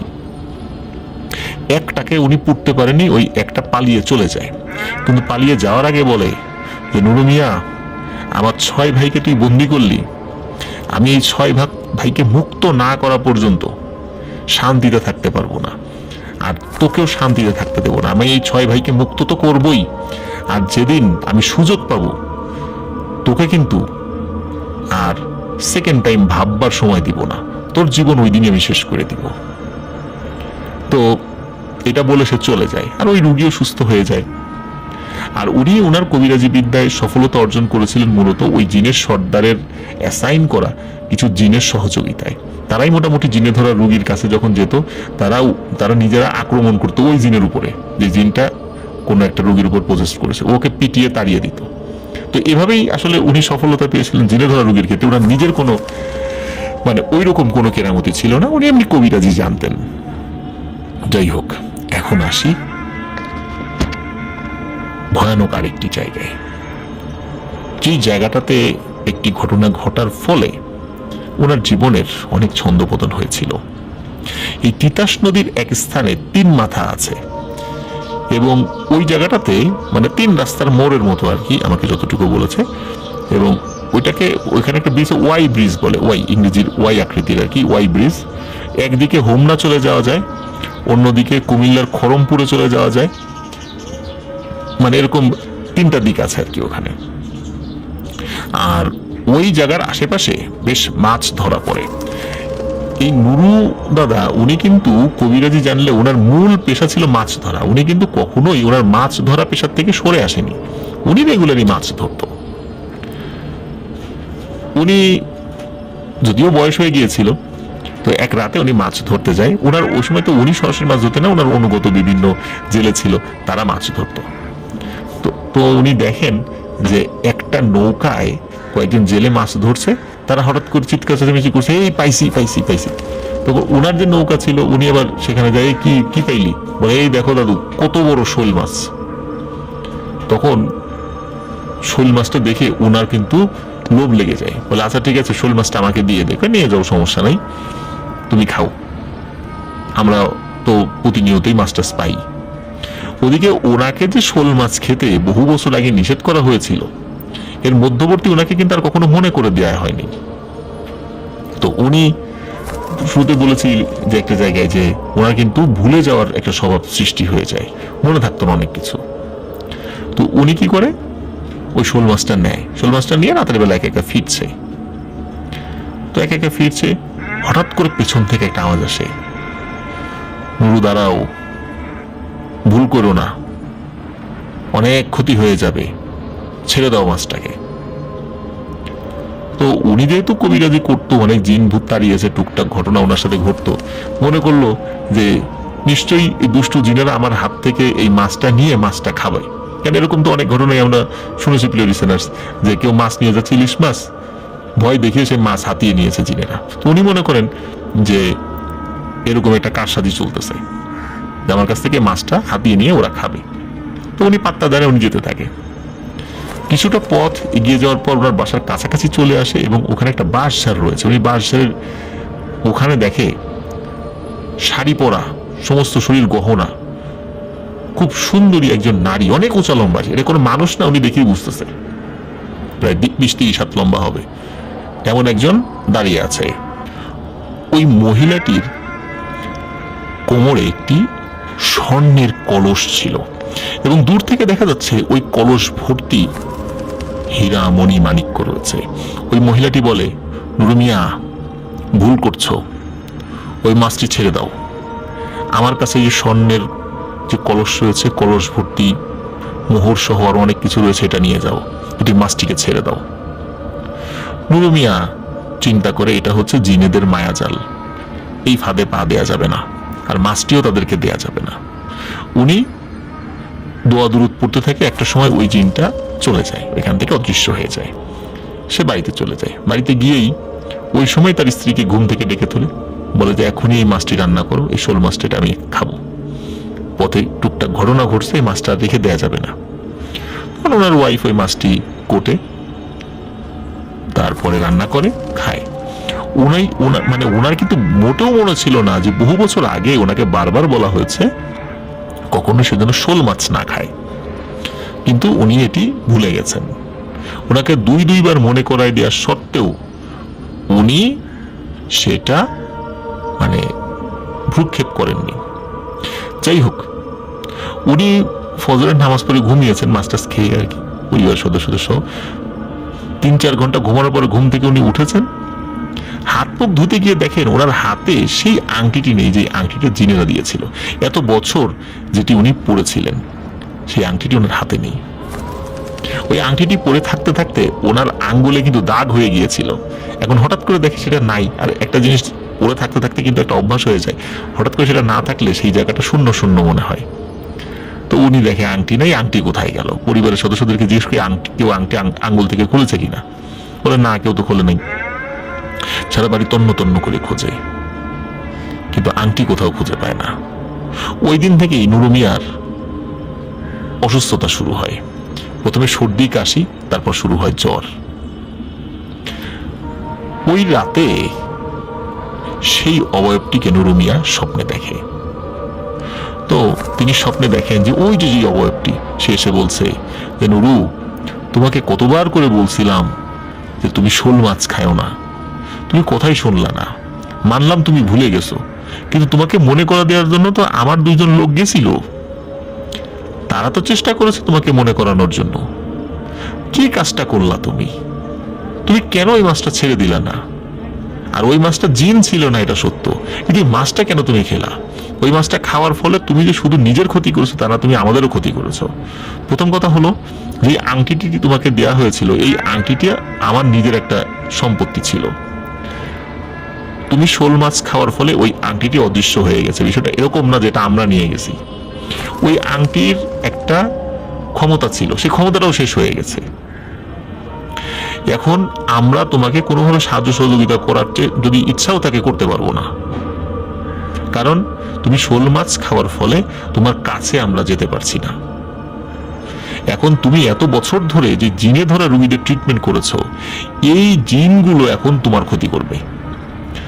আমরা দূর থেকে দেখা ছাড়া তোমার আর কোনো সহযোগিতা করতে পারবো না, খালি দূর থেকে দেখবো দর্শক হয়ে, তোমার তো সহযোগিতা আর আমরা করতে পারবো না। জানতাম যে এই ঘটনা ঘটবে, এই জন্য তোমার পেছনে লোক লাগিয়ে রেখেছিলাম, তোমাকে স্মরণ করে দিলাম, তারপরও তুমি কেন এই কাজটা করলা? এখন তোমার কি উপায় হবে? আমরা তো আর তোমার এখন কিছু করতে পারবো না। তখন উনি স্বপ্নের মধ্যে তাকে অনেক অনুনয় বিনয় করেন। তখন ওই জিনটি বলে যে আমাদের ক্ষমতা শেষ, অন্তত তোমাকে সহযোগিতা করার বেলায় আর এখন কিছুই করার নেই। তুমি নিজে সাবধানে চলবা, আমরা তোমাদের কোনো ক্ষতি করব না, কিন্তু তুমি নিজে সাবধানে থাকবা। অন্য জিনেরা তোমার ক্ষতি করবে এবং ক্ষতি করার সর্বক্ষণিক চেষ্টা করে যাবে। ওনার স্বপ্নের মধ্যে উনি যখন এই বিষয়গুলো জানতে পারেন, ওনার ঘুম ভেঙে যায়। উনি খুব আফসোস করেন যে কি করলাম এটা। এমনিতে ভুলে যাওয়ার সমস্যা ছিল, তারপর মনে করে দেওয়ার পরও কেন আমার মনে পড়লো না, বা কেন এই কাজটা করলাম না, আমি কেন এই ভুলটা করলাম। উনি খুব আফসোস করতে থাকে। এদিকে উনি অসুস্থ হইতে থাকে। উনি নিজে কবিরাজ হওয়ার পর আরো ভালো কিছু কবিরাজের কাছে যান। সেই কবিরাজরা কিছু ট্রিটমেন্ট বা কিছু তদবির দিয়ে দেয়, তাতে কোনো ফল হচ্ছিল না। এক রাতে উনি একটা গ্রাম থেকে ফিরছিলেন। তো ফেরার সময় হঠাৎ করে মানে প্রতিমধ্যে লম্বা আকৃতির বিভৎস চেহারার একজনের সাথে দেখা হয়। তখন বিভৎসভাবে হাসি দিয়ে সেটি বলে, কি নুরু মিয়া, চিনতে পারছো আমারে? চেনার তো কথা না, কিন্তু বললে চিনবা। আমি হচ্ছি সেই 7 ভাইয়ের এক ভাই যাকে তুমি ধরতে পারো নাই। অনেক দিন তো অপেক্ষায় ছিলাম আমি, অনেকগুলো দিন তোমার পাহারা দিত, কাছে যেতে পারতাম না। তোমার হাতে একটা আংটি ছিল, ওইটার একটা ক্ষমতা ছিল, আমি কাছে যেতে পারতাম না। কিন্তু এখন এখন তো তোমার আর কোনো ক্ষমতা নাই, তোমার জারি জুরি শেষ। তোমাকে যে পাহারাদাতা যে জিনগুলো ছিল ওরা তো তোমার এখন কাছে আসতে পারে না, সুতরাং এখন তোমার কি হবে? তো এই কথা শোনার পর নুরু মিয়া তো যা দোয়া দুরুদ জানে পড়তে থাকে। ওই সময়ের মতো ওই দিনটি চলে যায়, সে বাড়ি ফেরত চলে আসে, এসে বলে এই ঘটনা। এর কয়েকদিন পরে আবার উনি লোকসহ ফিরছিলেন, মানে কোন একটা জায়গায় লোকসহ ফিরছিলেন, তিতাস নদীর কোন একটা জায়গায় পার হচ্ছিলেন। হঠাৎ করে মাঝ হইতে নৌকা আটকে যায় এবং নৌকা এলোমেলো ভাবে দুলতে থাকে। তখন উনি বুঝতে পারেন যে অবস্থা খারাপ, ওই জিনটি তাকে আক্রমণ করেছে। তখন উনি দেখতে পান যে দূরে পানির মধ্যে থেকে বুদবুদি উঠছে এবং মনে হলো বড় একটা মাথা পানির নিচ থেকে ভেসে উঠল এবং বিভৎস ভাবে হাসি দিল। হাসি দিয়ে বলল, নুরু মিয়া, এত সহজে তোমারে মারবো না, অপেক্ষা করো। তুমি মরার পরে আমার 6 ভাইকে আমি মুক্ত করব, জাস্ট খালি অপেক্ষা করো। এই বলে সে আবার পানির নিচে ডুব দিয়ে চলে যায়। তখন আবার নৌকার দুলুনিটা ঠিক হয়ে যায়। সাথে থাকা লোকজন খুব ভয় পায় যে হায় হায় কি হবে এখন। যাই হোক, ওই যাত্রায় বেঁচে যায়। এভাবে কিন্তু কয়েক মাস করতে করতে বছর ঘুরে যায়।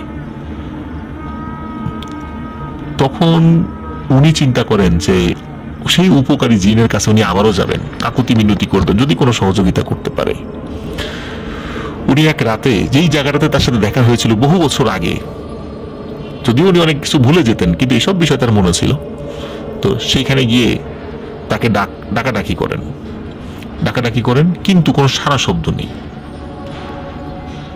উনি যখন ফেরত যাচ্ছিলেন তখন পেছন থেকে অদৃশ্যভাবে আওয়াজ আসে, নুরু মিয়া, তোমার সামনে আমি আসতে পারতেছি না, তুমি সেই পথ রুদ্ধ করে দিছো, আমার কিছুই করার নেই, তুমি আল্লাহ আল্লাহ করো আর সাবধানে থাকো, এছাড়া আমার আর কিছু বলার নেই তোমার জন্য।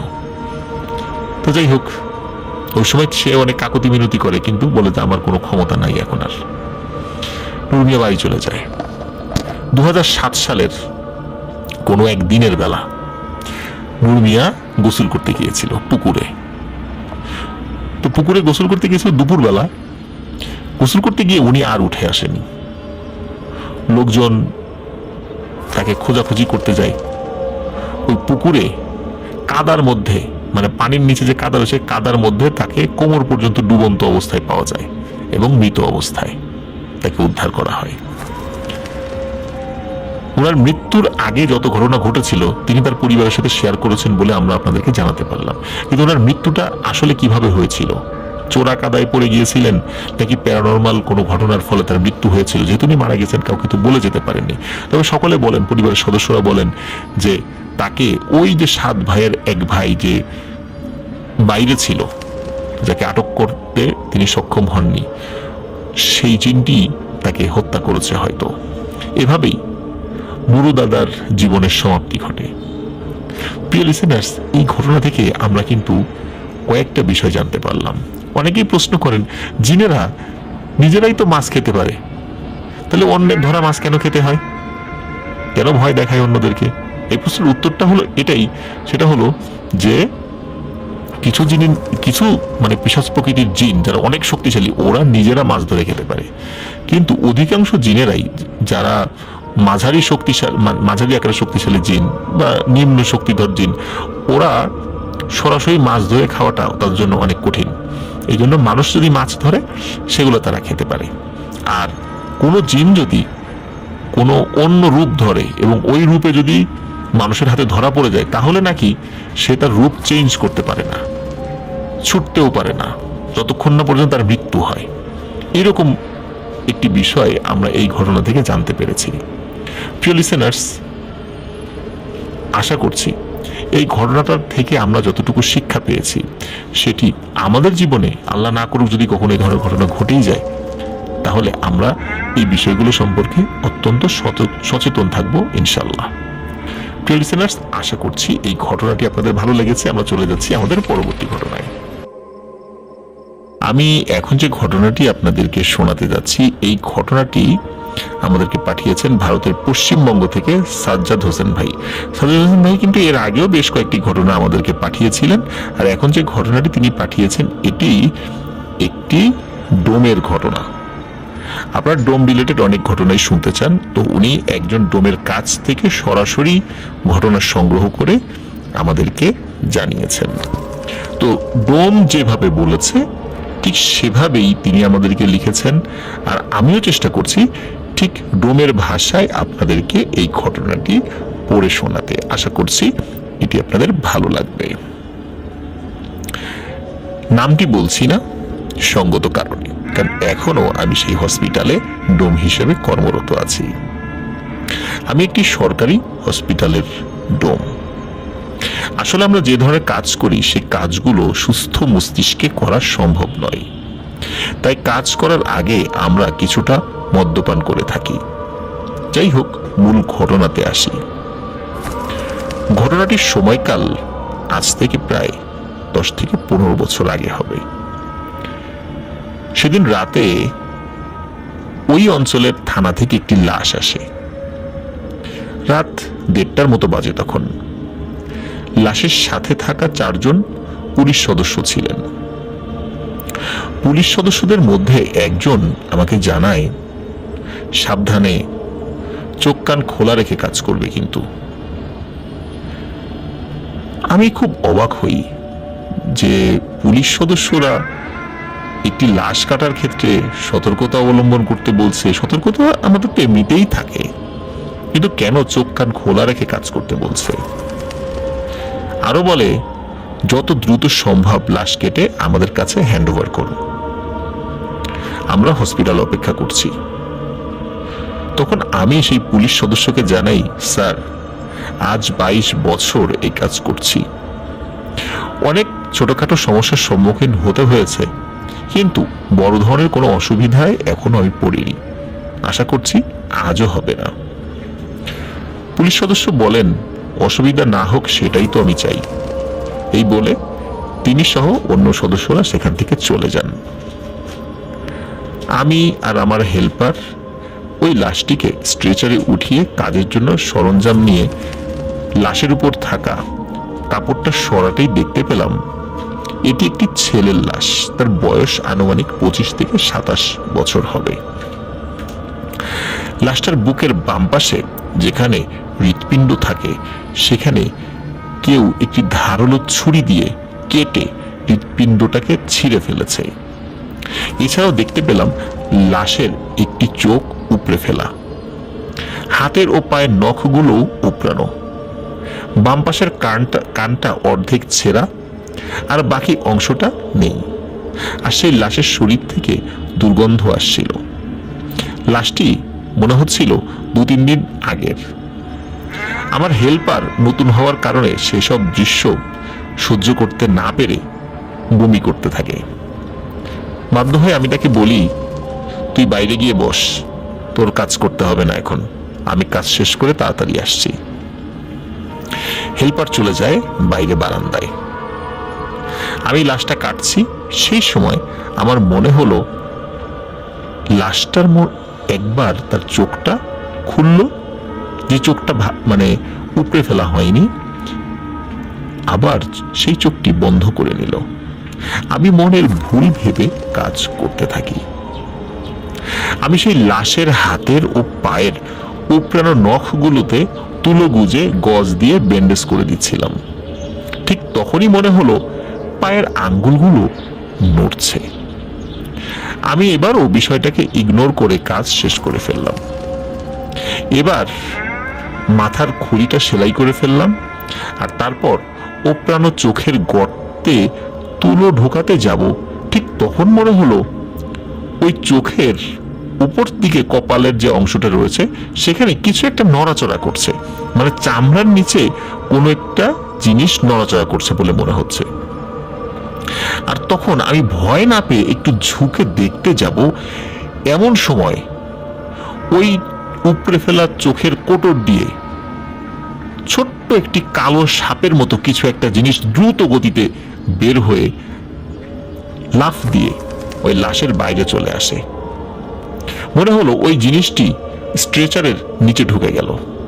আমি লাফ দিয়ে সেখান থেকে সরে যাই, কিন্তু আমি আবার উঠে লাশের কাছে গিয়ে দেখি না, কিছুই তো নেই।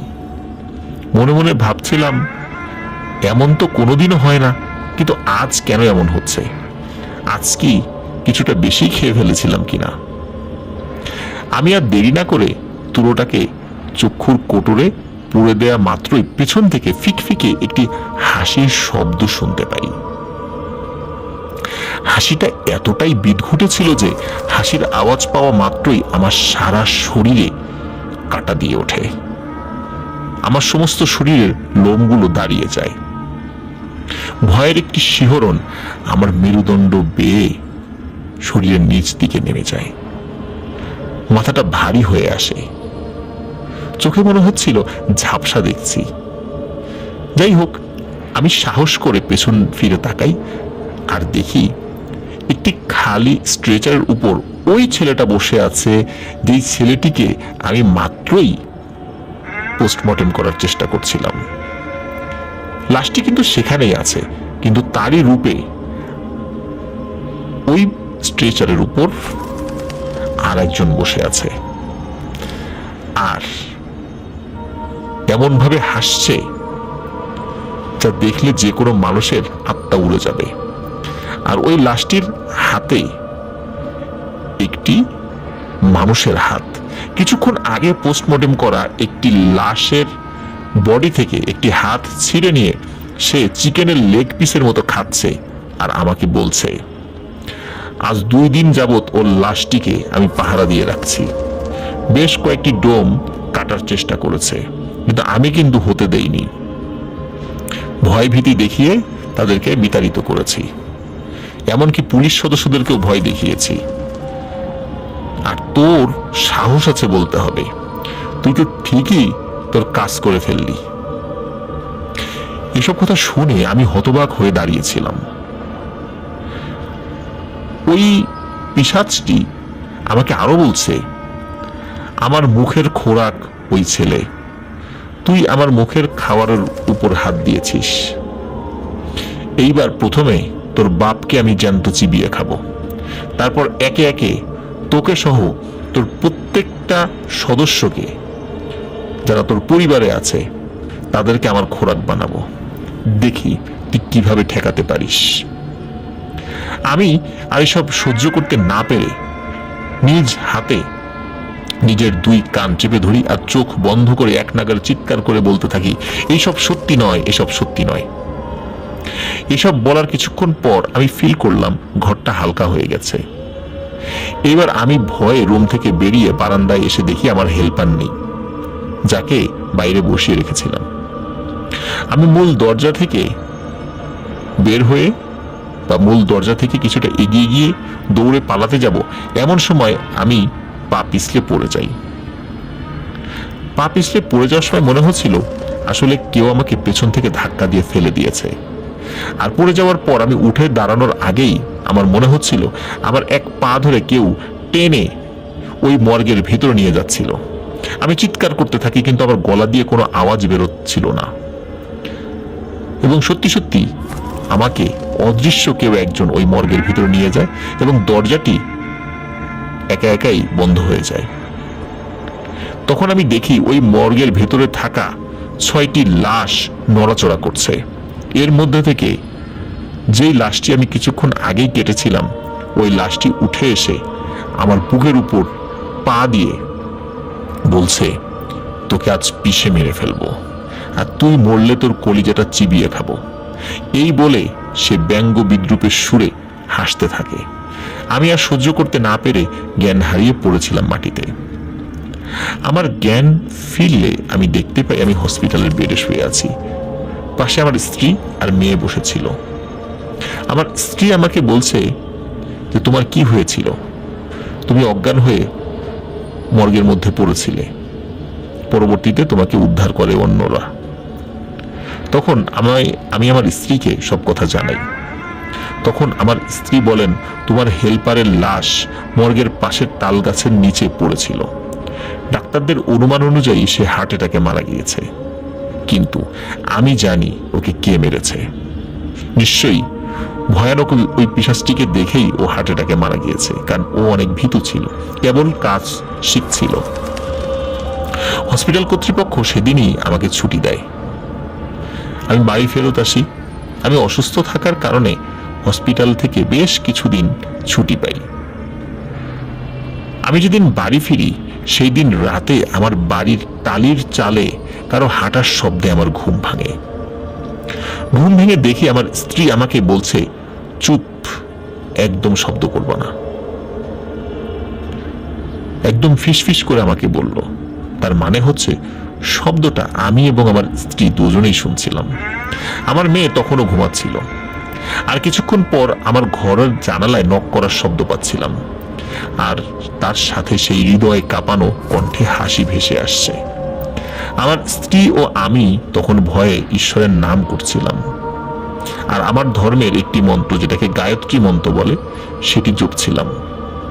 সকালের আলো ফোটার সময় সব থেমে যায়। আমরা আর এক মুহূর্ত দেরি না করে আমাদের এলাকার এক পুরোহিতের কাছে যাই। পুরোহিত মশাইকে সবকিছু জানাই। উনি আমাদেরকে বলেন, তুমি এক পিশাচের পাল্লায় পড়ে গিয়েছ। যাই হোক, উনি বলেন যে তোমরা 7 দিন নিরামিষ খাবে আর কিছু রিচুয়ালের কথা বলেন। পুরোহিতের পরামর্শ অনুযায়ী সেই রিচুয়ালগুলো আমি আমার বাড়িতে করি। এরপর থেকে আজ অবধি এই বিষয়টি নিয়ে আর কোনো সমস্যা হয়নি। এটি ছিল ঘটনা। ধন্যবাদ সাজ্জাদ হোসেন ভাই, ভারতের পশ্চিমবঙ্গ থেকে এই ঘটনাটি আমাদেরকে পাঠানোর জন্য। আশা করছি এই ঘটনাটি প্রিয় লিসেনার্স আপনাদের ভালো লাগবে। আসলে মর্গ রিলেটেড ঘটনাগুলো অনেকটা একই রকমের হয়, কিছু কিছু ক্ষেত্রে খুবই কমন থাকে, কিন্তু আমরা খেয়াল করেছি ভৌতিক ঘটনা আনকমন বা ইউনিক হওয়াটা অনেক কঠিন একটি ব্যাপার। সাহিত্য ইউনিক হয়, একজনের লেখনী থেকে আরেকজনের লেখনী ভিন্ন রকমের হয়, কিন্তু আমরা যত ভৌতিক ঘটনা সংগ্রহ করছি বা এখনো করে যাচ্ছি বা আমরা বলছি, আমরা দেখতে পাই কিছু কিছু ঘটনা কিছু কিছু জায়গায় অনেকটা কমন থাকে। তাই একটি ঘটনা সাথে আরেকটি ঘটনার কিছুটা মিলে যেতেই পারে। আমার কাছে মনে হয়েছে এই ঘটনার সাথে কোনো কোনো বিষয় হয়তো মিল রয়েছে, কিন্তু ভৌতিক ঘটনার অনেক বিষয় একটি ঘটনার সাথে আরেকটা ঘটনার মিল থাকবে, এটাই স্বাভাবিক। তো যাই হোক প্রিয় লিসেনার্স, আশা করছি মর্গের এই ঘটনাটি আপনাদের ভালো লেগেছে। সঙ্গত কারণে এই ঘটনার স্থান এবং ওই ব্যক্তির নাম জানানো যাচ্ছে না, কারণ এটি একটি সরকারি হসপিটাল পশ্চিমবঙ্গের, আর তিনি এখনো কর্মরত রয়েছেন। এই কারণে চাইলেও অনেক কিছু বলা সম্ভব নয়, কারণ নির্দিষ্ট করে কোনো একটি বিশেষ স্থাপনা নিয়ে কোনো বিষয় বলার ক্ষেত্রে বাধ্যবাধকতা রয়েছে। অনেক কিছু ভাবনা চিন্তা করে বলতে হয়, এই জন্য আমরা অনেক তথ্য বলতে পারি না। তবে মূল বিষয়টি আপনাদের সামনে উপস্থাপন করার চেষ্টা করেছি। তো যাই হোক প্রিয় লিসেনার্স, আমরা চলে যাচ্ছি আমাদের এই এপিসোডের পরবর্তী ও শেষ ঘটনায়। এখন যে ঘটনাটি আমি আপনাদের সাথে শেয়ার করতে যাচ্ছি, এই ঘটনাটি আমাদের এই এপিসোডের তৃতীয় এবং শেষ ঘটনা। ঘটনাটি খুবই অদ্ভুত একটি ঘটনা। এই ঘটনাটিও আমাদের পাঠিয়েছেন পশ্চিমবঙ্গ থেকে সাজ্জাদ হোসেন ভাই। তো কথা না বাড়িয়ে চলে যাচ্ছি মূল ঘটনায়। ঘটনাটির সময়কাল 2011 সালের জানুয়ারি মাসের শুরুর দিকে। এটি পশ্চিমবঙ্গেরই ঘটনা।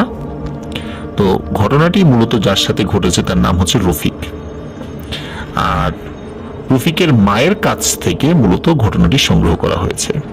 তো রফিকের মা যেভাবে বলেছেন ঠিক সেভাবেই আমরা ঘটনাটি পেয়েছি।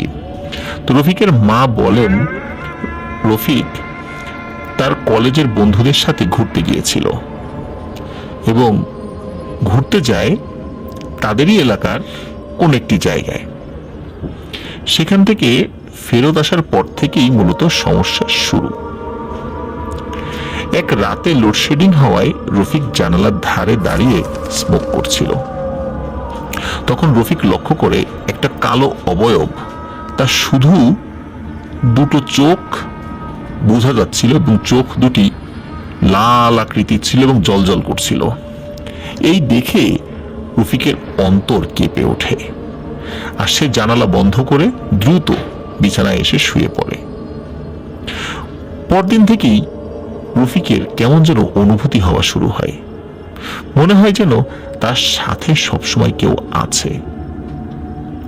বেশ কিছুদিন পর রফিক রাত্রে ঘুমিয়েছিল এবং ওই সময় ওর সাথে একটি ঘটনা ঘটে। হঠাৎ করে তার ঘুম ভাঙে আর নিজেকে আবিষ্কার করে একটি জঙ্গলে। সেখানে প্রায় 5 অঘরী সাধু একটি তারার মতো অক্টাগন এঁকে সেটাকে গোল করে ঘিরে বসে কিছু একটার পুজো করছে বলে মনে হচ্ছিল। তারপর 3 জন মিলে একটা চিতা সাজালো। তারপর এই 3 জন মিলে একটি লাশ নিয়ে ওই চিতার উপরে রাখলো এবং লাশটি সাদা কাপড়ে মোড়া ছিল। কাপড়টা কিছুটা সরিয়ে ওই লাশটার গায়ে কিছু উপকরণ মাখিয়ে সেই চিতার উপর রেখে দিয়ে একটা মরার মাথার খুলির মধ্যে তাজা রক্ত সেই লাশের গায়ে ঢালে, আর তারপর একটা মশাল জাতীয় কিছু একটা দিয়ে চিতা জ্বালিয়ে দেয়। এসব ঘটনা রফিক এক প্রকার মন্ত্রমুগ্ধের মতো দেখছিল, কিন্তু সেই অঘরী সাধুগুলো যেন তাকে দেখতেই পাচ্ছিল না। লাশের চিতা জ্বালানোর পর তারা উল্লাস করে নানা রকম ভঙ্গিতে নাচতে থাকে, আর কিছুক্ষণ পর রফিক দেখে যেন ওই অঘরী সাধুগুলোর কেউ কেউ অনেকটা তার কাছাকাছি চলে এসেছে, আর ওই অঘরী সাধুরা জ্বলন্ত চিতা থেকে সেই লাশটি এক হেঁচকা টানে নামিয়ে ফেলে। সেই লাশের গা থেকে মাংস ছিঁড়ে খেতে থাকে। এর মধ্যে ওই লাশটি উঠে বসে এবং করুণ দৃষ্টিতে রফিকের দিকে তাকায়। ঝলসানো ওই লাশের তাকানো দেখে রফিক প্রচন্ড ভয় পায়। রফিক ভালো করে লক্ষ্য করে ওই ঝলসানো চেহারাটা আর কেউ নয়, রফিকের মৃত বাবা, যার একটি রোড অ্যাক্সিডেন্টে মৃত্যু হয়েছিল। বলা হয় সেই মৃত্যুটা নাকি অস্বাভাবিক ছিল। রফিক এই দৃশ্য দেখে আর সহ্য করতে না পেরে এক চিৎকার দেয়, আর চিৎকার দেওয়ার ফলে রফিকের ঘুম ভেঙে যায়। রফিক এতক্ষণে বুঝতে পারে যে সে আসলে স্বপ্ন দেখছিল। রফিক সে রাতে আর ঘুমাতে পারেনি, সারা রাত পড়ার টেবিলে জেগে রাত কাটিয়ে দেয়। মূলত এই রাতের পর থেকে শুরু হয় তার জীবনের কালো অন্ধকার দিন। প্রত্যেক রাতে ছিল তার কাছে এক বিভীষিকা, বিস্ময়কর রহস্য ও ভয়ের দুনিয়া। একদিন রফিকের বন্ধুর জন্মদিন উপলক্ষে রফিক সন্ধ্যায় তার বন্ধুর বাড়িতে যায়। যদিও বা রফিক যেতে চায়নি, কিন্তু তার বন্ধু অনেক জোরাজুরি করায় রফিক যায়। সেদিন সেই পার্টি শেষ হতে বেশ দেরি হয়ে যায়, আর রাতে ডিনার শেষ করতে করতে রাত প্রায় 11:15 বেজে যায়। রফিকের কাছে কোনো সাইকেল বা মোটরসাইকেল না থাকায় সে হেঁটেই রওনা দেয় বাড়ির উদ্দেশ্যে। আকাশে চাঁদের আলোয় রফিক দেখতে পায় তার থেকে প্রায় 7 বা 8 হাত দূরে একটি কালো অবয়ব দাঁড়িয়ে আছে। রফিক থমকে দাঁড়িয়ে যায়, আর সে ফিল করে যে তার দৌড়ানোর শক্তি কেউ কেড়ে নিয়েছে। আর সেই কালো অবয়বটা 1 সেকেন্ডের ব্যবধানে দ্রুত রফিকের সামনে চলে আসে আর রফিকের চারপাশে ঘুরতে থাকে। রফিককে সেই কালো অবয়বটা এক পর্যায়ে বলে, রফিক, আমাকে ভুলে গেলি? আমাকে কি চেনা যায়? আমি হচ্ছি বিহবা।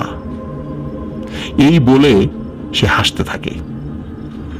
আর রফিক নিজেকে আবিষ্কার করে সে এক অন্য জগতে, যেখানে তাকে ঘিরে প্রায় শত শত কালো অবয়ব ভিড় করে রেখেছে।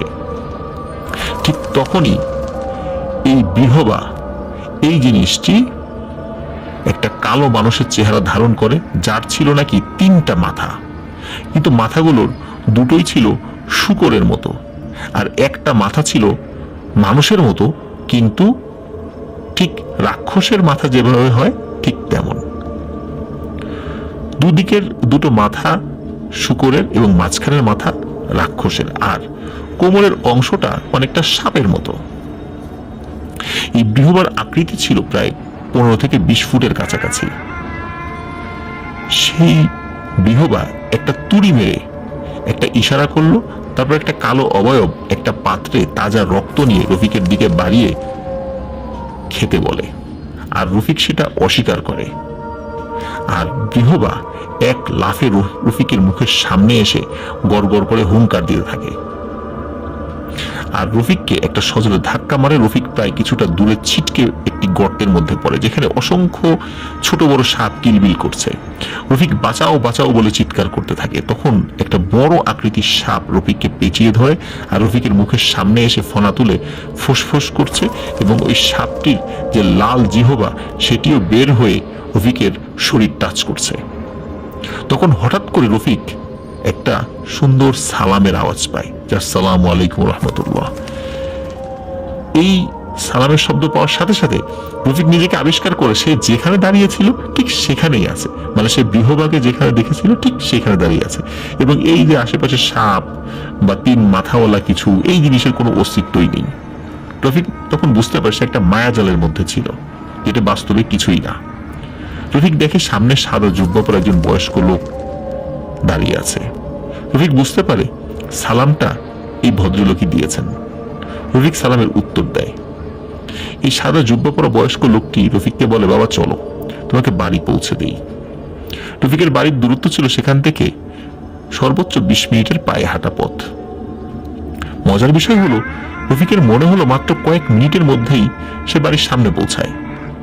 তখন ওই সাদা জুব্বা পরা বয়স্ক লোকটি বলে, আমি জানি যে তুমি আল্লাহর রাস্তায় চলতে চাও, আল্লাহর ইবাদত করো, আল্লাহর রহমত হলে সবকিছু ঠিক হয়ে যাবে।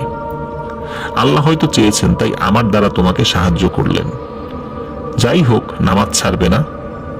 আমার দ্বারা হয়তো তোমাকে পুরোপুরি এই পিশাচ প্রকৃতির জিনদের থেকে মুক্ত করা সম্ভব নয়, কিন্তু আমি চেষ্টা করব যতদূর পারি। খোদা হাফিজ বলে ওই মুরব্বী বা সাদা জুব্বা পরা বয়স্ক লোকটি উধাও হয়ে যায়।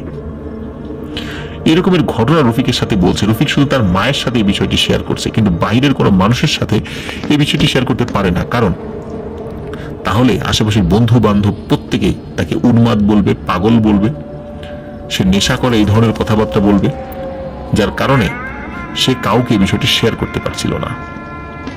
এই বিষয়টি নিয়ে সে খুবই দুশ্চিন্তায় থাকে। এসব দুশ্চিন্তা করতে করতে একদিন দিনের বেলা, মানে বিকালের দিকে, একা একা নদীর পাড়ে সে বসেছিল। নদীর পাড়ের আবহাওয়াটা বেশ ভালোই লাগছিল রফিকের। সন্ধ্যা নামার মুহূর্তে রফিক চিন্তা করে এখন বাড়িতে যেতে হবে, সন্ধ্যার পরে এক মুহূর্তে এখানে থাকা যাবে না। এমন সময় একটি শীতল বাতাসের সাথে লাশ পোড়ার গন্ধ ভেসে আসে রফিকের নাকে। রফিক চিন্তা করে, আশেপাশে তো কোনো শ্মশান নেই, এখানে লাশ পোড়ার গন্ধ আসবে কিভাবে? যেহেতু অনেক শ্মশানের যখন লাশ পোড়ানো হয়, সেই লাশ পোড়ার গন্ধ কিন্তু অনেকেই চেনা জানা, অন্তত যারা ওই শ্মশানের আশেপাশে থাকে বা কেউ কখনো ওদিকে গিয়েছে।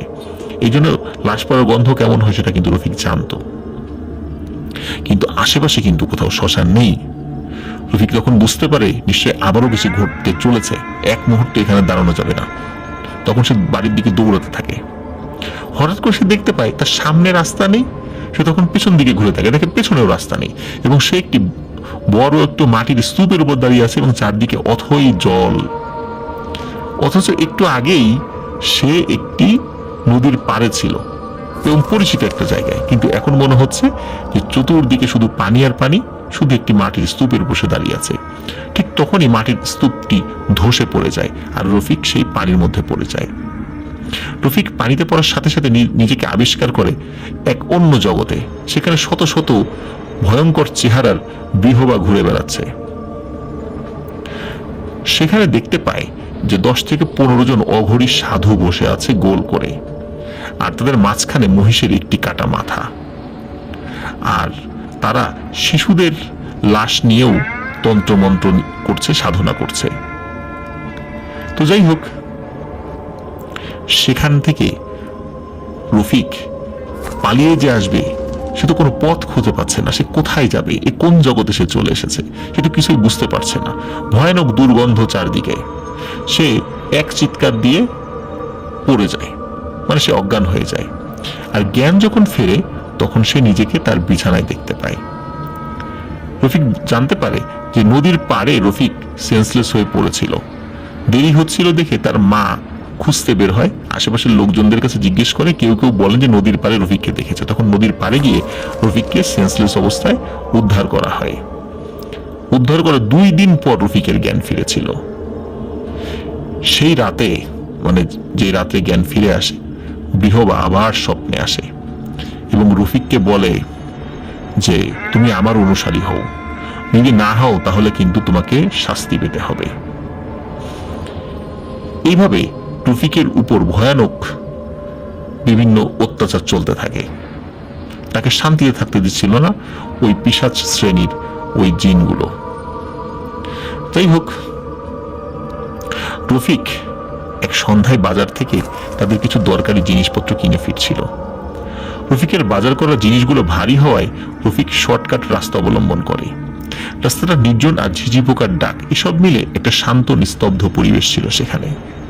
এমন সময় রফিকের কাঁধে কেউ একজন হাত রাখে। রফিক তখনই পেছন দিকে ঘুরে তাকায়, কিন্তু কাউকে দেখতে না পায় আবার সামনের দিকে এগোতে থাকে।